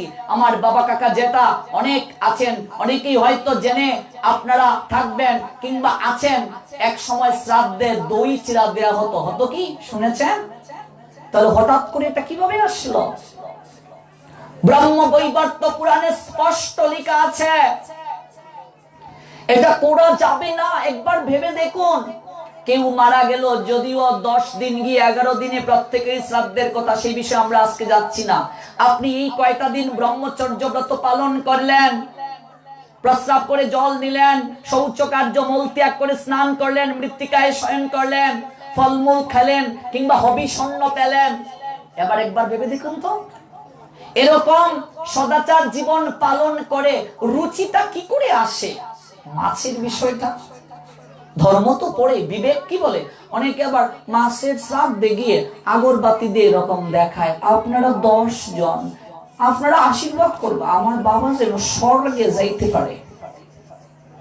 কথায় কষ্ট নিয়েন না, এই কথার ওজন একটু বেশি। সত্যি কথা একটু তীক্ষ্ণ হয়। সাধু কারো মনোরঞ্জনের জন্য কথা বলবে না, সাধু শাস্ত্রের কথাগুলোকে বলে যাবে। গ্রহণ যদি করি আমার মঙ্গল হবে, গ্রহণ যদি না করি আমার অমঙ্গল হবে। ধর্ম তো সাক্ষাৎ ভগবত প্রণীতম, ধর্ম ভগবানের আইন। If you violate a rule of regulation, omnipotent maker Krishna of course punishment and situation anytime. ভগবানের আইনকে লঙ্ঘন করলে আমাকে আপনাকে শাস্তি পেতে হবে। আমিও যদি অশাস্ত্রীয় কথা বলে যাই, আমাকেও শাস্তি পেতে হবে। শ্রাদ্ধে যদি মাছ করা হয়, এটাকে তামসিকতা বলা হয়েছে। মাছের শ্রাদ্ধে যদি কেউ গিয়ে গ্রহণ করে, তার দেহের 33টা গুণ নষ্ট হয়ে যায়। কয়টা গুণ? 33 quality consumed if you receive food, নষ্ট হয়ে যাবে। 33 গুণ, 33 ঘন্টা এট ফার্স্ট 3 নষ্ট হয়ে যাবে। তোমার দেহের লাবণ্যতা নষ্ট হয়ে যাবে। মাছের শ্রাদ্ধে গিয়ে খাও আর চেহারার সৌন্দর্য কমাও, লাবণ্যতা কমে যাবে। এই যে শ্রী নিয়ে ব্যাখ্যা করছি আজ, লাবণ্যতা কমে যাবে। যারা আয়োজন করবে, কাটবে যারা, পরিবেশন যারা করবে, রান্না যারা করবে, খাবে যারা, প্রত্যেকেই সমপাপে যুক্ত হবে। দিক নির্দেশনা যারা দেবে, তাদেরকে নিয়ে জিহ্বার মাঝে লৌহ দণ্ড গরম করে ছাকা দেয়া হবে মৃত্যুর পরে। কারণ আদেশ দেওয়ার অধিকার তার থাকে, অজ্ঞান থাকার অধিকার তার থাকে না। আপনি আদেশ দেবেন কোনো কিছু, আপনি নিজে যদি অজ্ঞ হন, শাস্তিটা কার হবে? এই জন্য কুন্তিকে যখন এসে পঞ্চপাণ্ডব বলল, হে মাতা, আমরা একটা জিনিস নিয়ে এসেছি। কুন্তি জিনিসটা জানতে না চেয়েই বললেন, পঞ্চব্রতা সমভাবে নাও। হলো কি ব্যাপার? মহাভারতের পটভূমিকা পরিবর্তন হয়ে গেল। দ্রৌপদীর জীবনে অমানিসা নেমে আসলো। যুধিষ্ঠির বলেছিলেন, মা, আদেশ দেওয়ার অধিকার যার থাকে, অজ্ঞান থাকার অধিকার তার থাকে না। অজ্ঞ ব্যক্তি আদেশ দেওয়ার অধিকারী নয়, যে পথ দেখায় সে তাকে সবচেয়ে গিয়ে। আপনাদের চরণে আমি বিনীতভাবে বলে যাচ্ছি, বাবা, শ্রাদ্ধে মাস করিও না, করিও না বাবা। এর চেয়ে পাপ আর কলিযুগে হতে পারে না। এগুলো বিস্তারিত আমরা শুনবো। এই গৌর হরি, তার মতো পরম দয়াল আর কেউ নেই এই যুগে। আমার গৌর হরি যেখানে লতা গুল্ম থেকে শুরু করে সবাইকে প্রেম ধনে ধনী করার প্রয়াসী হলেন, এই যুগেও যদি আমরা এহেন কুসংস্কারে পড়ে থাকি, এর চেয়ে আর দুঃখজনক কিছু হতে পারে না। বাকি গুণগুলো আগামীকাল আলোচনা হবে। শ্রী শব্দটা নিয়ে সংক্ষেপ ভাবে আমরা শুনলাম। বাকি ম, ধ, ভ, গ, ব, দ, গ, দীর্ঘিকার, তয়াকার, এই প্রত্যেকটা বর্ণ আমরা আলোচনা করব। আর প্রথম দিন যে যে প্রশ্নগুলোর কথা বলছিলাম, অনেকেই ভাবছেন উত্তরগুলো তো পাচ্ছি না। আরো 2 দিন আছে, ধারাবাহিক ভাবে সমগ্র প্রশ্নের উত্তর পাবেন। নিরাশ হওয়ার কিছু নাই। বাকি সমস্ত কিছু জানতে গেলে আরো 2 দিন আমাদের সঙ্গে থাকতে হবে। অপ্রাকৃত কথায় মনোনিবেশ ঘটাতে হবে। যারা এখনো আসেনি তাদের কাছে প্রচার করতে হবে। অবশ্যই আমরা 15 মিনিট সময় নৃত্যে অংশগ্রহণ করে যাব। যাদের অনেক তারা তো যাবেনি প্রসাদ পেয়ে। অবশ্যই 5 মিনিট হরিনাম হবে, এর ভিতরে আপনার বেশাসনকে প্রণাম দেবেন, তারপর 10 মিনিটের মতো নৃত্যে অংশগ্রহণ করবেন, মাতাজিরা আলাদা বাবাজিরা আলাদা, তারপর প্রসাদ নিয়ে যাবেন। আজকে আপনাদের প্রত্যেককে এই অপ্রাকৃত কথা শ্রবণে মনোযোগ সহকারে উপবেশিত হওয়ার কারণে পুনঃ পুনঃ কৃতজ্ঞতা জ্ঞাপন করছি। আয়োজনকারী ভক্তবৃন্দের চরণে দণ্ডবোধ প্রণাম নিবেদন করছি। এত সুন্দর একটা অনুষ্ঠানের আয়োজন করার কারণে এই আয়োজনকারী ভক্তদের মাধ্যমে আমরা এই অপ্রাকৃত কথা শ্রবণ মনন তথা স্মরণের সৌভাগ্য লাভ করেছি। জয় গৌর, জয় নিতাই, জয় শ্রী রাধে। সম্পাদ পরে কীর্তনটি করো।